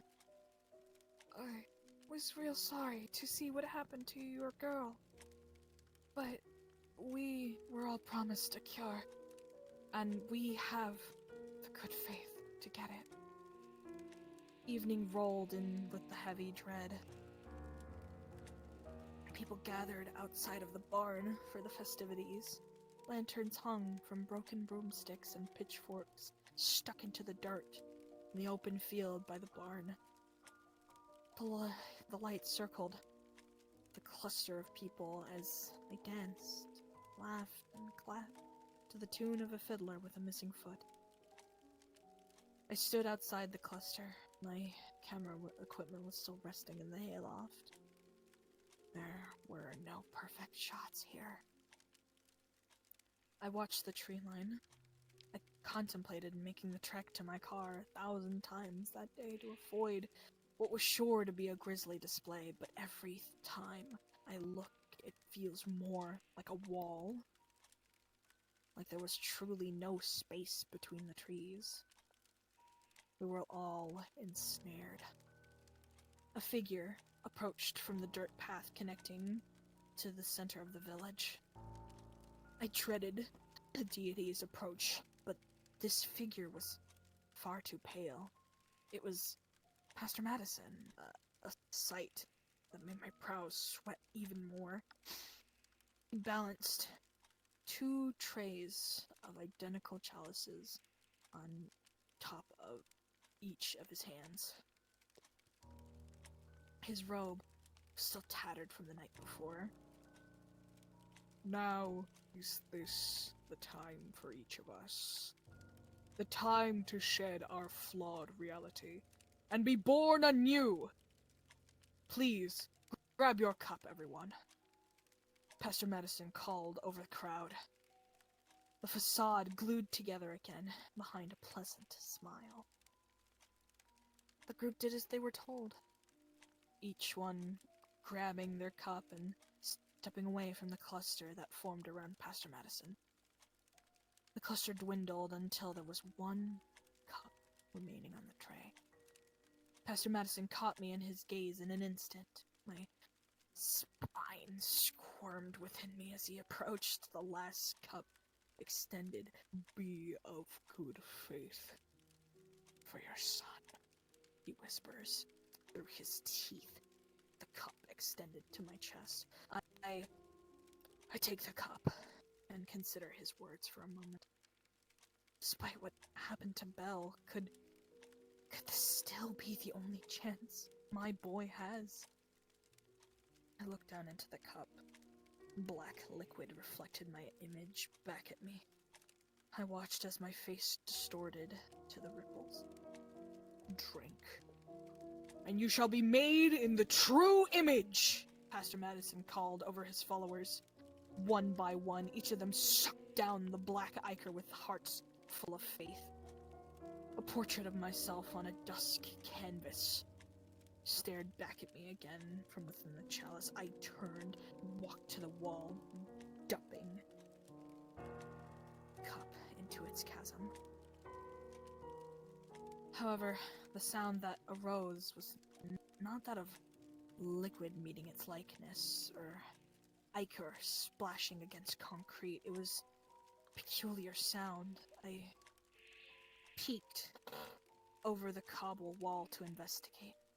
A pit of despair awaited me.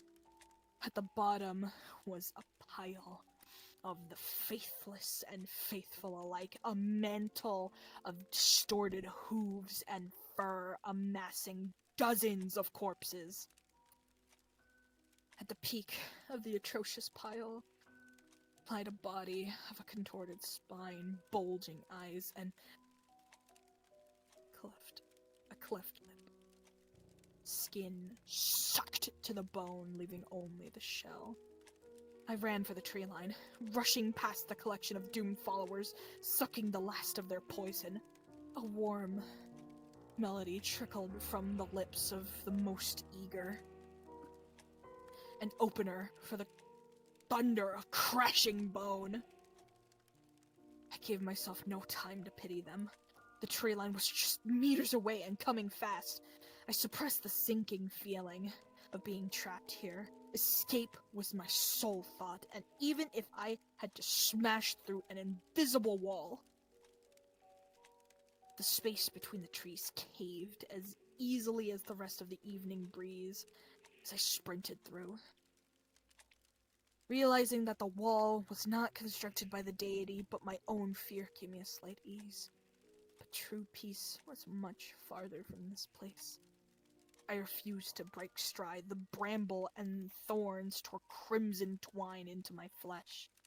Their sting went unrecognized as I fixated on the distance. My lungs burned as they filled with gulps of air. My legs ached as they shoved the earth behind me. After what felt like miles, my skin decided to alert me to the damage a thorn bush can do. I collapsed. It had to have been 50 minutes. There had to be a break in the trees just a few more steps away, my car, and therefore safety just ahead. It had to be. I checked over my shoulder, expecting the staticky, amorphous apparition to step out from behind a tree and devour me whole. Instead, it was empty between the trees. Only lullabies from the legs of crickets filled the forest. Resting in front of me was a puddle, left undisturbed by my frantic presence.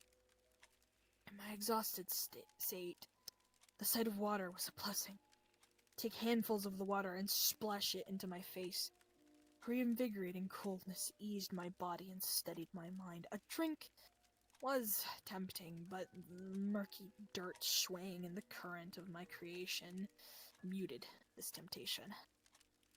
When the dirt settled and the water stilled, the remaining light of a gruesome day sculpted my reflection. The reflection I'd seen all my life seemed special upon that day.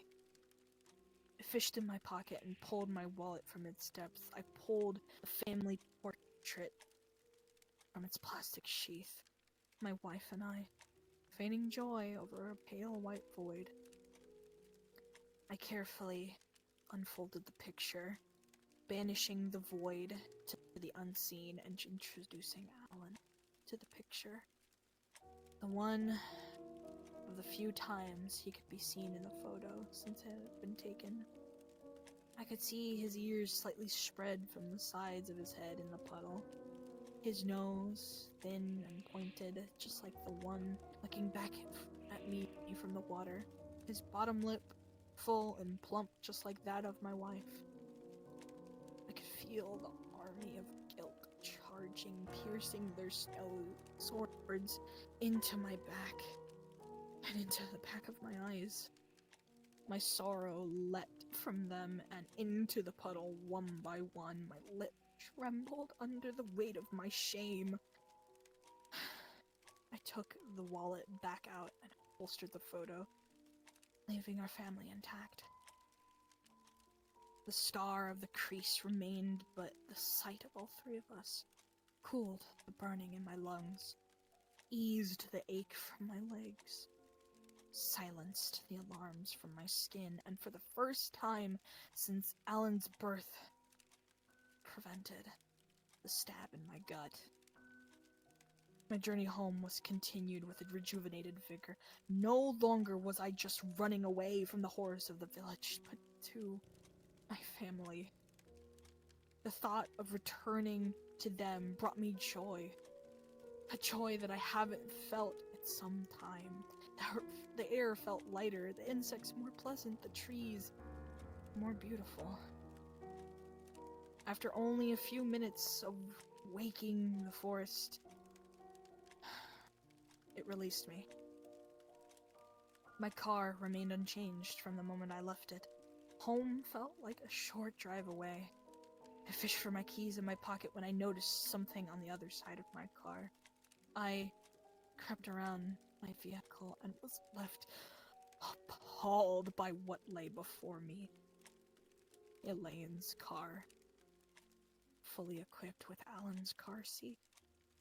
The wall I thought was only in my mind, finally in front of me, and I had to turn back. The limbs of the forest tried to ensnare me. Their claws and spears tore crimson threads of my skin into leaking ropes.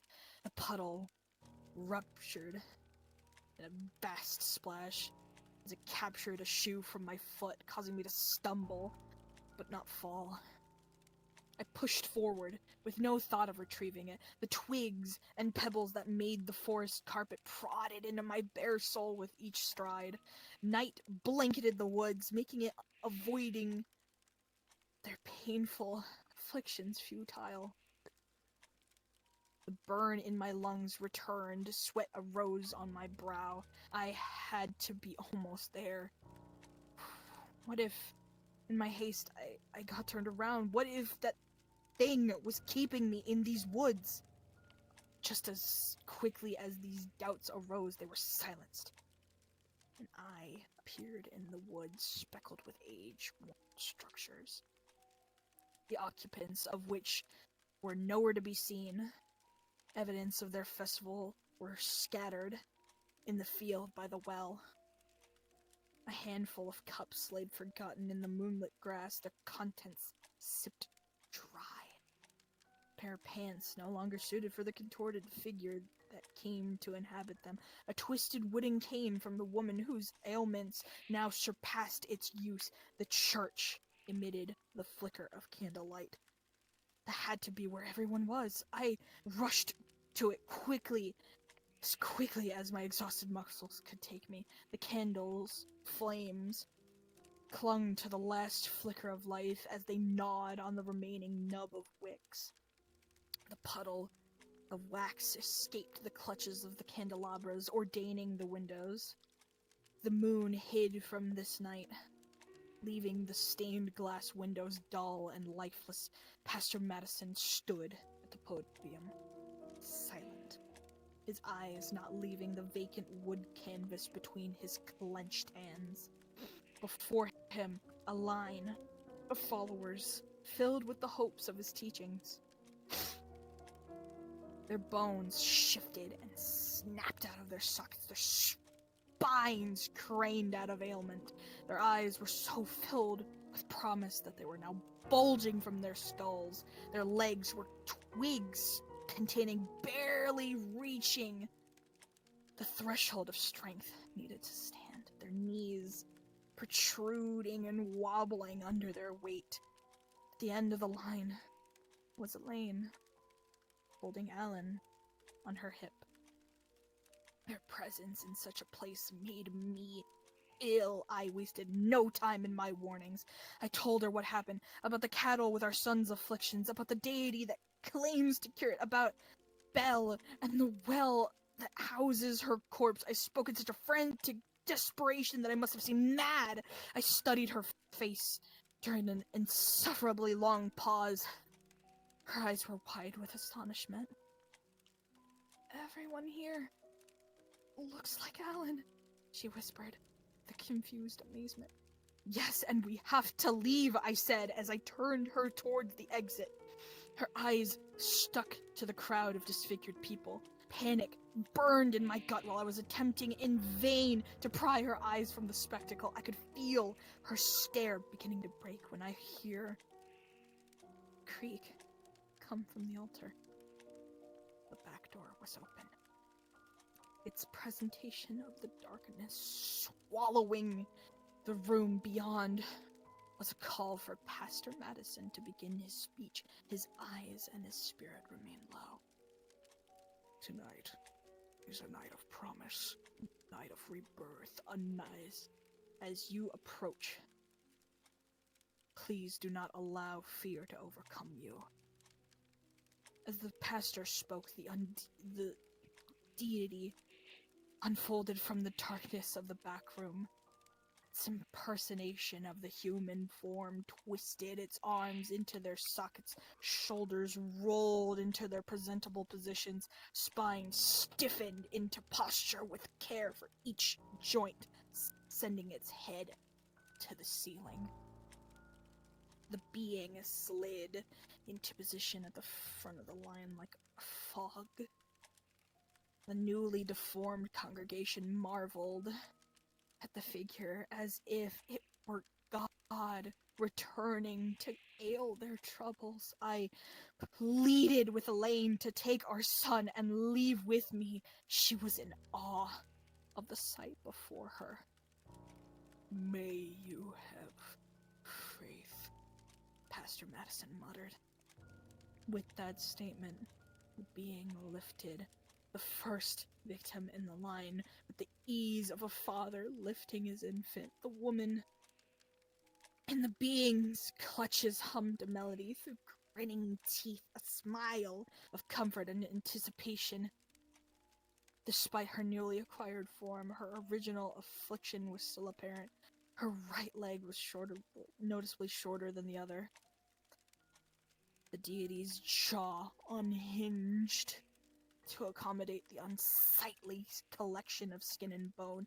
I turned to practically shove Elaine out of the church door when I felt it. A flame kindled from within me, a warmth cleansed the fear and horror from my very bones. Every ounce of displeasure knotted within my soul vanished in an instant. I could feel the world correcting deep within myself. Then I heard it from behind me. The shrill glee of a promise kept. I turned to face the altar. The candle flames were rejuvenated. Their swaying light filled the once overpowering darkness. The kind woman that was just moments ago a broken collection of limbs stood at the side of the deity and danced. Her feet playing a song on the drums of the floorboards. Her joy was uncontainable. Such a palpable and infectious joy that I had only seen in children before. Tears slid down her face, lining the edges of her grin. She was reborn with 2 legs of equal length. The sight was unbelievable. Moments ago, I was ready to leave this place, convinced that it spewed only lies and deceit, but in that moment, the truth bestowed itself upon me. One by one, each person was taken into the embrace of the deity and consumed, and each one walked out from behind its static form anew. Warped limbs were straightened, amputations were undone, disorders were made orderly. The church was buzzing with laughter and song. My eyes never wandered from the festivities. My cheeks grew sore from smiling. The powers beyond this realm offered themselves to us as correctors, a divine eraser, taking away the unjust and unfair afflictions of our world. I was damn near honored to be one of the first to witness such a great cleanse. The last member to be reborn walked out from behind the deity into the celebration. He was a boy, no older than Belle. The scar that had once carved through his hair down to his neck was no longer. The only evidence of its existence sat in our memory. They were all cured.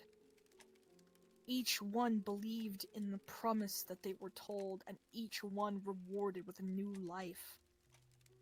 The manifestation of death was conquered in minutes by this angel. An angel that stood at the altar. An angel that promised a better life for all of us. An angel that now stared right in me. The staring gaze of this angel shook me to my core. The unification of our gaze brought a deep feeling of honor to me. I knew what I wanted, and I knew that it wanted the same. I turned to Elaine, who cradled Alan in her arms. He was sleeping, unaware of the miracles being performed around him. His eyelids failed to conceal the entire pale cornea of his eyes. His neck bent backwards with its usual violence.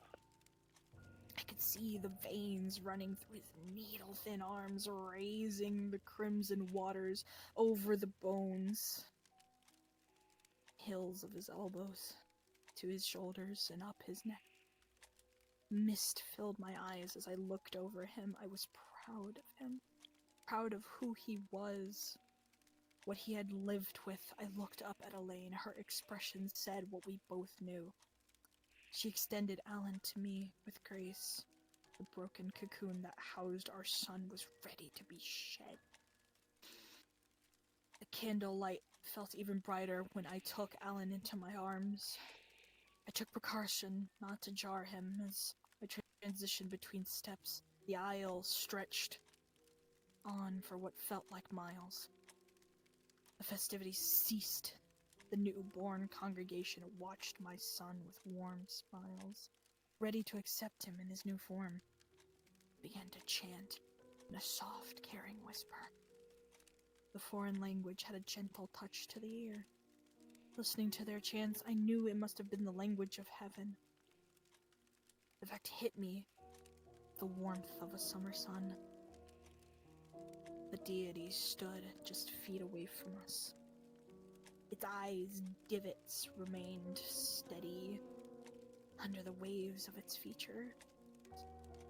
They stayed focused on us as we approached. The closer we came, the more its human form muddled at the border, like the container was cracking under the pressure. It may have been a trick of the eye from the candlelight, but the constant folding of its features appeared to be molded into a smile. I stood before it, feeling unworthy of its presence. The smell of sweet fruit enveloped my nostrils. My neck strained to meet its crater eyes. The jostling void on its head molded the bare minimum to be considered a human-looking face, and yet the bare minimum was the most beautiful face I had ever seen. My cheeks went sore from the pain to a numbness that could only have been the acceptance of the smile I'd been wearing. It was as if love and joy manifested in front of me in the form of pure beauty. A song came to me in my bliss. Humming to the tune was natural as breathing. I knew I had never heard such a melancholic melody before. Except maybe once, from Belle. It felt comforting to hear her song, and that it would come to me at that moment. That it would, in some way, she would be redeemed by my faith. By my son's faith. The deity looked down at me with the loving eyes of a father, reaching toward Pastor Madison. Its arm was long enough to reach him, almost as if it had chosen to be that way. With the ease of a wind through the trees, it brought the chalice to my chest. One of its spear fingers pierced the surface of the water within. The black of the finger dissipated into the water, transforming it into the image of the angel. A serving to the impure, an offering to the unworthy in its dim reflection, and I watched the face of the being, unaltered as I for the first time was granted gracefully its words. Shall you drink of me, and I of you? It was the sound of choirs harmonizing across languages. It was the birds serenading the worms from the earth. It was all of creation offering their gratitude, and the Creator giving their blessing. It was all things. It was nothing I'd ever heard before. The fire of happiness licked just beneath my skin, blackening my insides. The world beyond that chalice vanished. Nothing had any matter or consequence. Once I heard its words, all I wanted to do was obey its every command. I wanted to devote everything I was to it. I took the chalice.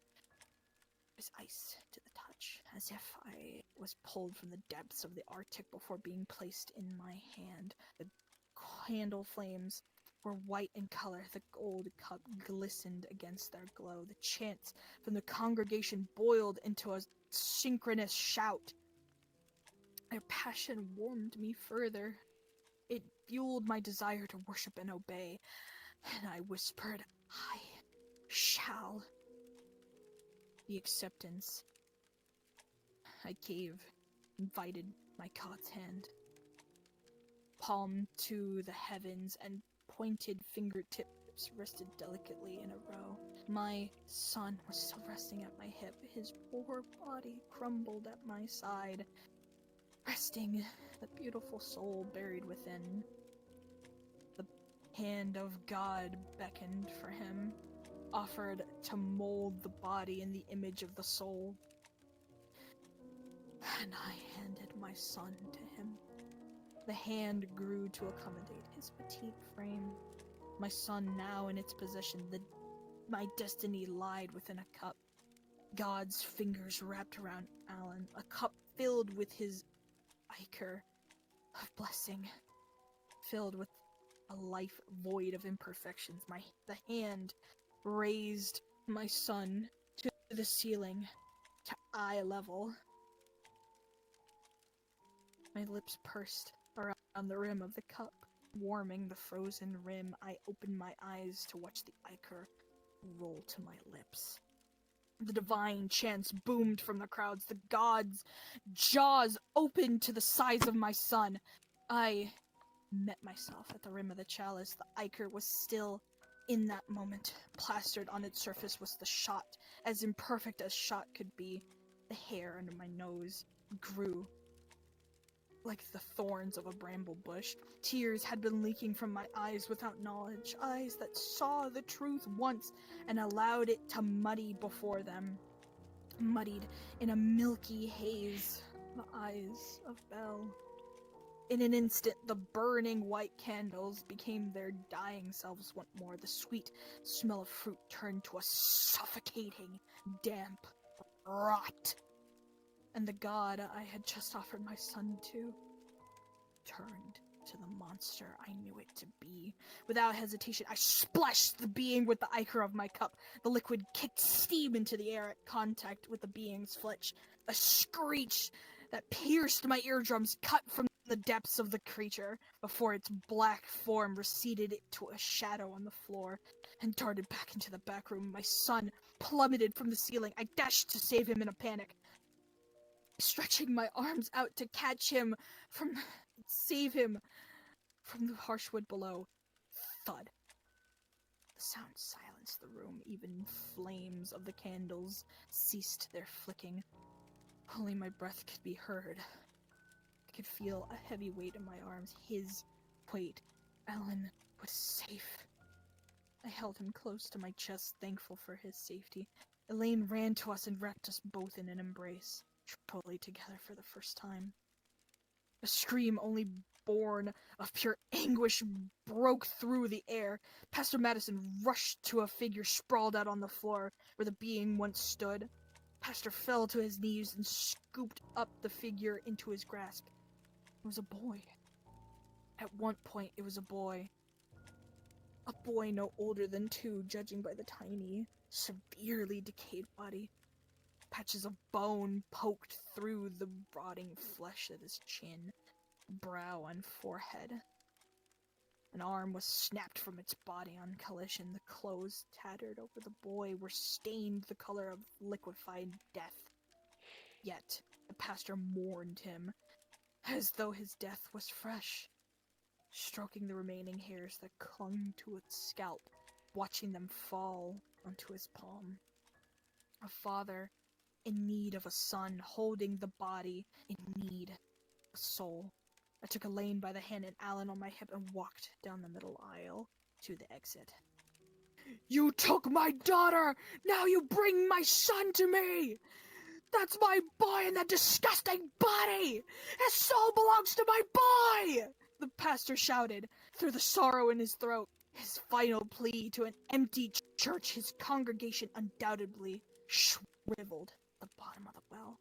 His faith finally lost. 2 weeks after the festival, the moon ushered in another day. I gave Elaine a kiss and offered to take Alan to bed so she could rest after her first shift back at the hospital. I took Alan upstairs, listening to their joyous creaks. He was as beautiful as he had always been. I was grateful every night that I could see it. He was a little fussy, so I decided to calm him with a story. However, before I could rifle through the books on his shelf, I no longer heard him. The fussing required more energy than he had in his little body, and he rested. His chest delicately pulsed. I could hear the slight hiss of air passing through his nose. Placed a hand on the crown of his head and rubbed his forehead with my thumb. As I eased him into a comfortable sleep, I heard a tune. A familiar tune, sung in the chirps of a bird. Standing in the windowsill was the vocalist, singing his haunting song. A vibrant cardinal pecking at the berries that were never there. And that was Berries in the Window. Well then. Yeah. That was a long one. It's a really... It was That quite was a long, really yes. long one. Yeah. It was quite long, yes. Hey man, that was like not even anything compared to like some of the other stories that I've seen before. Yeah, it's not one of the like longest ones out there. It's still a long one, and I feel like a lot of it ended up with just yammering that didn't need to be there. Mm-hmm. Yeah, pretty much. There was a point where I actually was questioning something where the first time the fucking creature picks up the little calf, and then there's a new person. It felt like something in the middle was missing from the text. A little bit, yes. Because it immediately went from, oh, it lifted it up, swallowed it, oh, there's a person there now. Mm-hmm. What the A little fuck? bit of lack of context, but oh well. Yeah, That's kind of how did the creepypasta person in a nutshell, appear? though. I'm not entirely sure, actually. It's supposed to be like a thing of, I guess at least, like, you put in life and it gives you what you want, you know? Kind of like a sacrifice. Yeah, But it just that felt could like just be they me. lacked something in writing there, because they never told Mhm. how it appeared there. It's not like you need to explain the mechanism, it's just... It's like, oh hey, Rumi ate something, now there's a person here. Oh, my I guess fault. so, yeah. It wasn't like, oh, Rumi ate and a hiss happened and now there's a person. Mm-hmm, mm-hmm. It's just, Rumi ate, person. True, I but would the One thing. if then they could've again, said anything, fucking... make it Mm. regurgitate the person and they're brand new. That would have been cool. Yeah, that would Yes, that would have been cooler, yeah. and it was excellent narration this indeed, is- Handred. Yeah. I did try my best. I Honestly, did stumble a little That bit, was but I impressive tried. from Zobs. You didn't really stumble that much, it was actually pretty good. I guess so. If anything, it just adds more if you slightly stumble over a word or two. You know what was even Mhm. better? More to the story. What? When Zoms leaned over and I heard the creak of their chair, it felt so good. It felt so well. It was so good. It was like... I knew it was gonna happen. Like fucking one of my legs started falling asleep a little bit because the way I was sitting in my chair. So I was like, oh god, if I adjust now, it's gonna fucking all you're gonna hear is just fucking. Yeah, but that adds to it. Because you're sitting on an old ass fucking couch. We're in an old whatever the fuck house in the middle of God knows bumfuck what, and that almost killed me when I tried to get in here. Fucking Maniac Mansion Oh over here. boy. Yeah, that was a really fun read for me. I adore that fucking story a lot. It's really good because like I've always loved religious based horror, especially with occultism and stuff. So I thought that was really cool. It's like this little congregation that worships this fucking creature. Weird that ass can, creature. Yeah, And it's bring never people elaborated back. what it actually is, because all it did at the end was just scamper off. Mhm. It's just It like basically just died. Yeah, Like, pretty you wake up much. to saying something stupid in the Great Pug. Exactly. Mhm. It's like when dog appears out of nowhere. This couch is stealing me. Haunted couch. It is very much a haunted couch. Yes, it is. Yes, that was one of my all-timers for scary stories. Hydration 'cause, check. Yeah, oh yeah, true. I gotta fucking hydrate after that. Oh man. Yeah, and it's just thinking, was it a coincidence?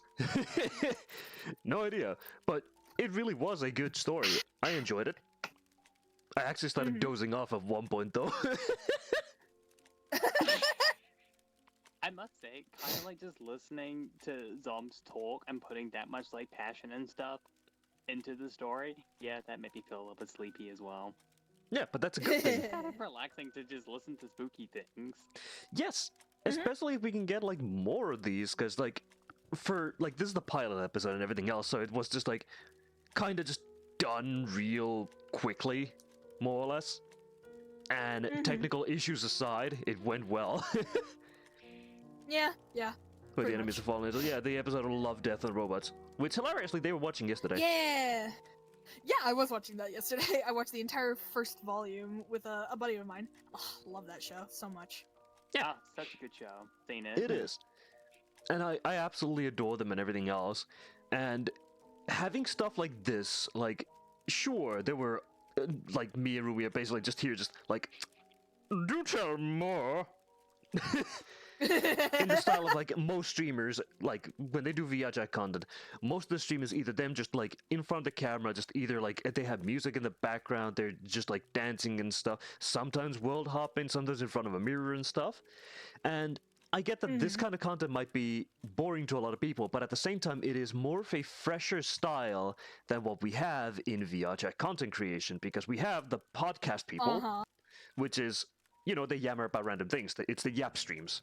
The B-side yaps that we even have, which we should at some point do again.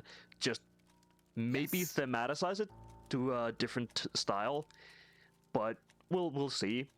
And having something like this where you can basically come in and listen to stories that are told once a week is kind of fucking cool and relaxing. Yeah, it's super fucking fun for me too because And yes, and this Zom's is voice is literally relaxing. just a me thing. I guess so. You'd be surprised, man. People tell me that my voice is quite annoying. Yeah, well, What? they don't know jack shit because my voice is annoying. Okay, I have fallen asleep to one of your streams before. Yeah, but that's I because fell it's so asleep in boring my that you fall chair asleep. while I was watching your stream. No, I was No, actually incorrect. enjoying it. And then I woke up like half an hour later. I'm like, hold on, how did I fall asleep? I don't fucking know.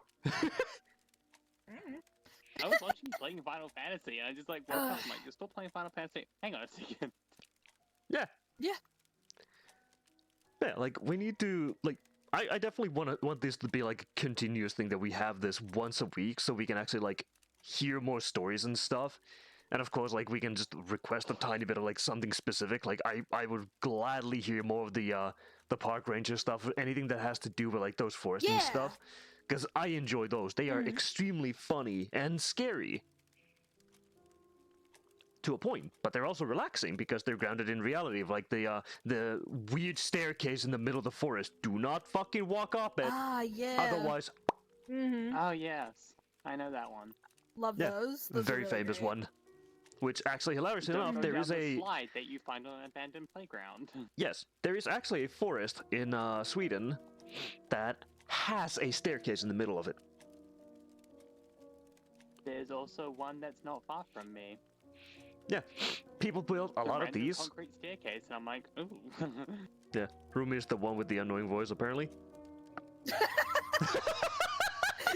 damn. That's a joke. That's a joke. Rude as hell. Yeah, What did I do? I'm glad you guys like Eye this candy. so much. It is a fucking delight for me to be able to share my love of horror with you guys and with these two fucking chuckleheads, especially you, Rumi, because you're a wimp. It's true, but it's so fun to like Handed share loves you, something that Rumi. I'm really You're passionate fine. about. I love sharing things that I'm passionate about with my friends. Come on, don't be like that, Olivia Booer. I'm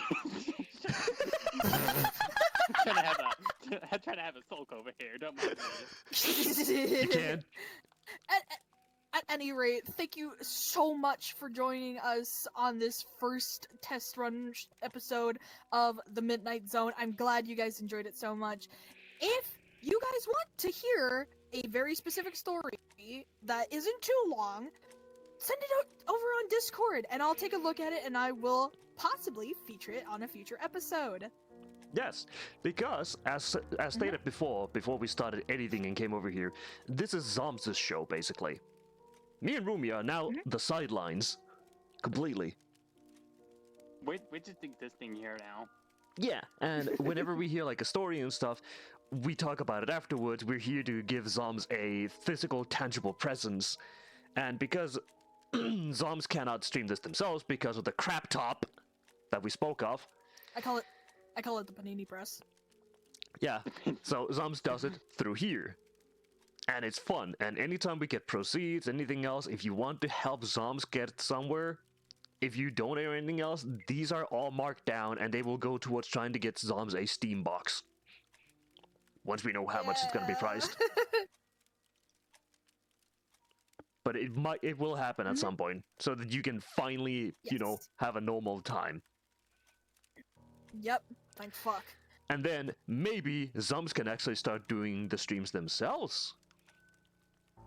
Because Which I also, have toyed in the past with possibly commissioning a VTuber model. yes, I would recommend a live 2D model for yourself because that is a much more enjoyable format for you. Because you don't need a 3D model. And it's also annoying working with 3D models. They can be very fucking painful and everything else. And yes, this is Zoms Takes main stage. And in the future, Yes. that thing is over there might also start streaming something. Once I'm not horrifically busy, yes, that's the plan. Exactly, which will eventually happen like maybe somewhere next year. It's a possibility they might do one stream like a week or something like that. We'll see what happens. I'm planning on. So once everything's been sorted out, I plan on doing a stream every second day, kind of thing. That Yeah, would be my that's good. main goal. Yes, it'd be very cool. And all of us have different things that we're doing. And I even have plans for a lot more VRC content because one of the things that I really want to now do is the VRC photo tour streams.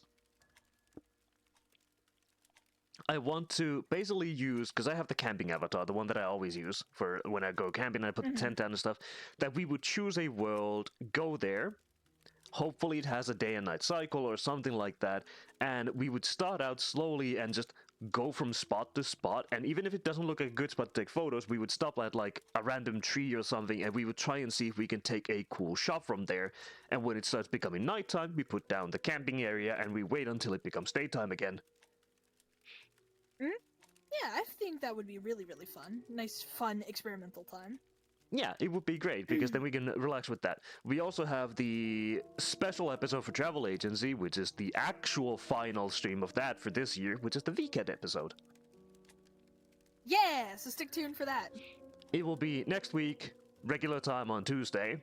So Zoms' stream will be moved to some other day. We will see when it happens. And tomorrow we will start with FF15. Now that I've gotten rid of 13 and I will never touch it again with a burning stick I have uninstalled and banished into the darkest realms that I can find. We're gonna join Prince Noctis on his tour of fishing and going around, and hopefully Prompto stops taking pictures of Gladio's ass. Hopefully. But at any rate, thank you so much for joining us here on this first episode of the Midnight Zone. Stay tuned for the next episode. I will be reading Ensorcelled by the Earth and Feed the Pig. So There we until go. then, Oh, good pick. lock your doors, lock your windows, and sleep tight tonight. Goodbye. Yeah. So ominous. It is. Yes. I'll grab the guys from here. Yoink! And now, Yoink. banish to the fire. Bye. Bird! You Bye-bye. GG. Bye bye.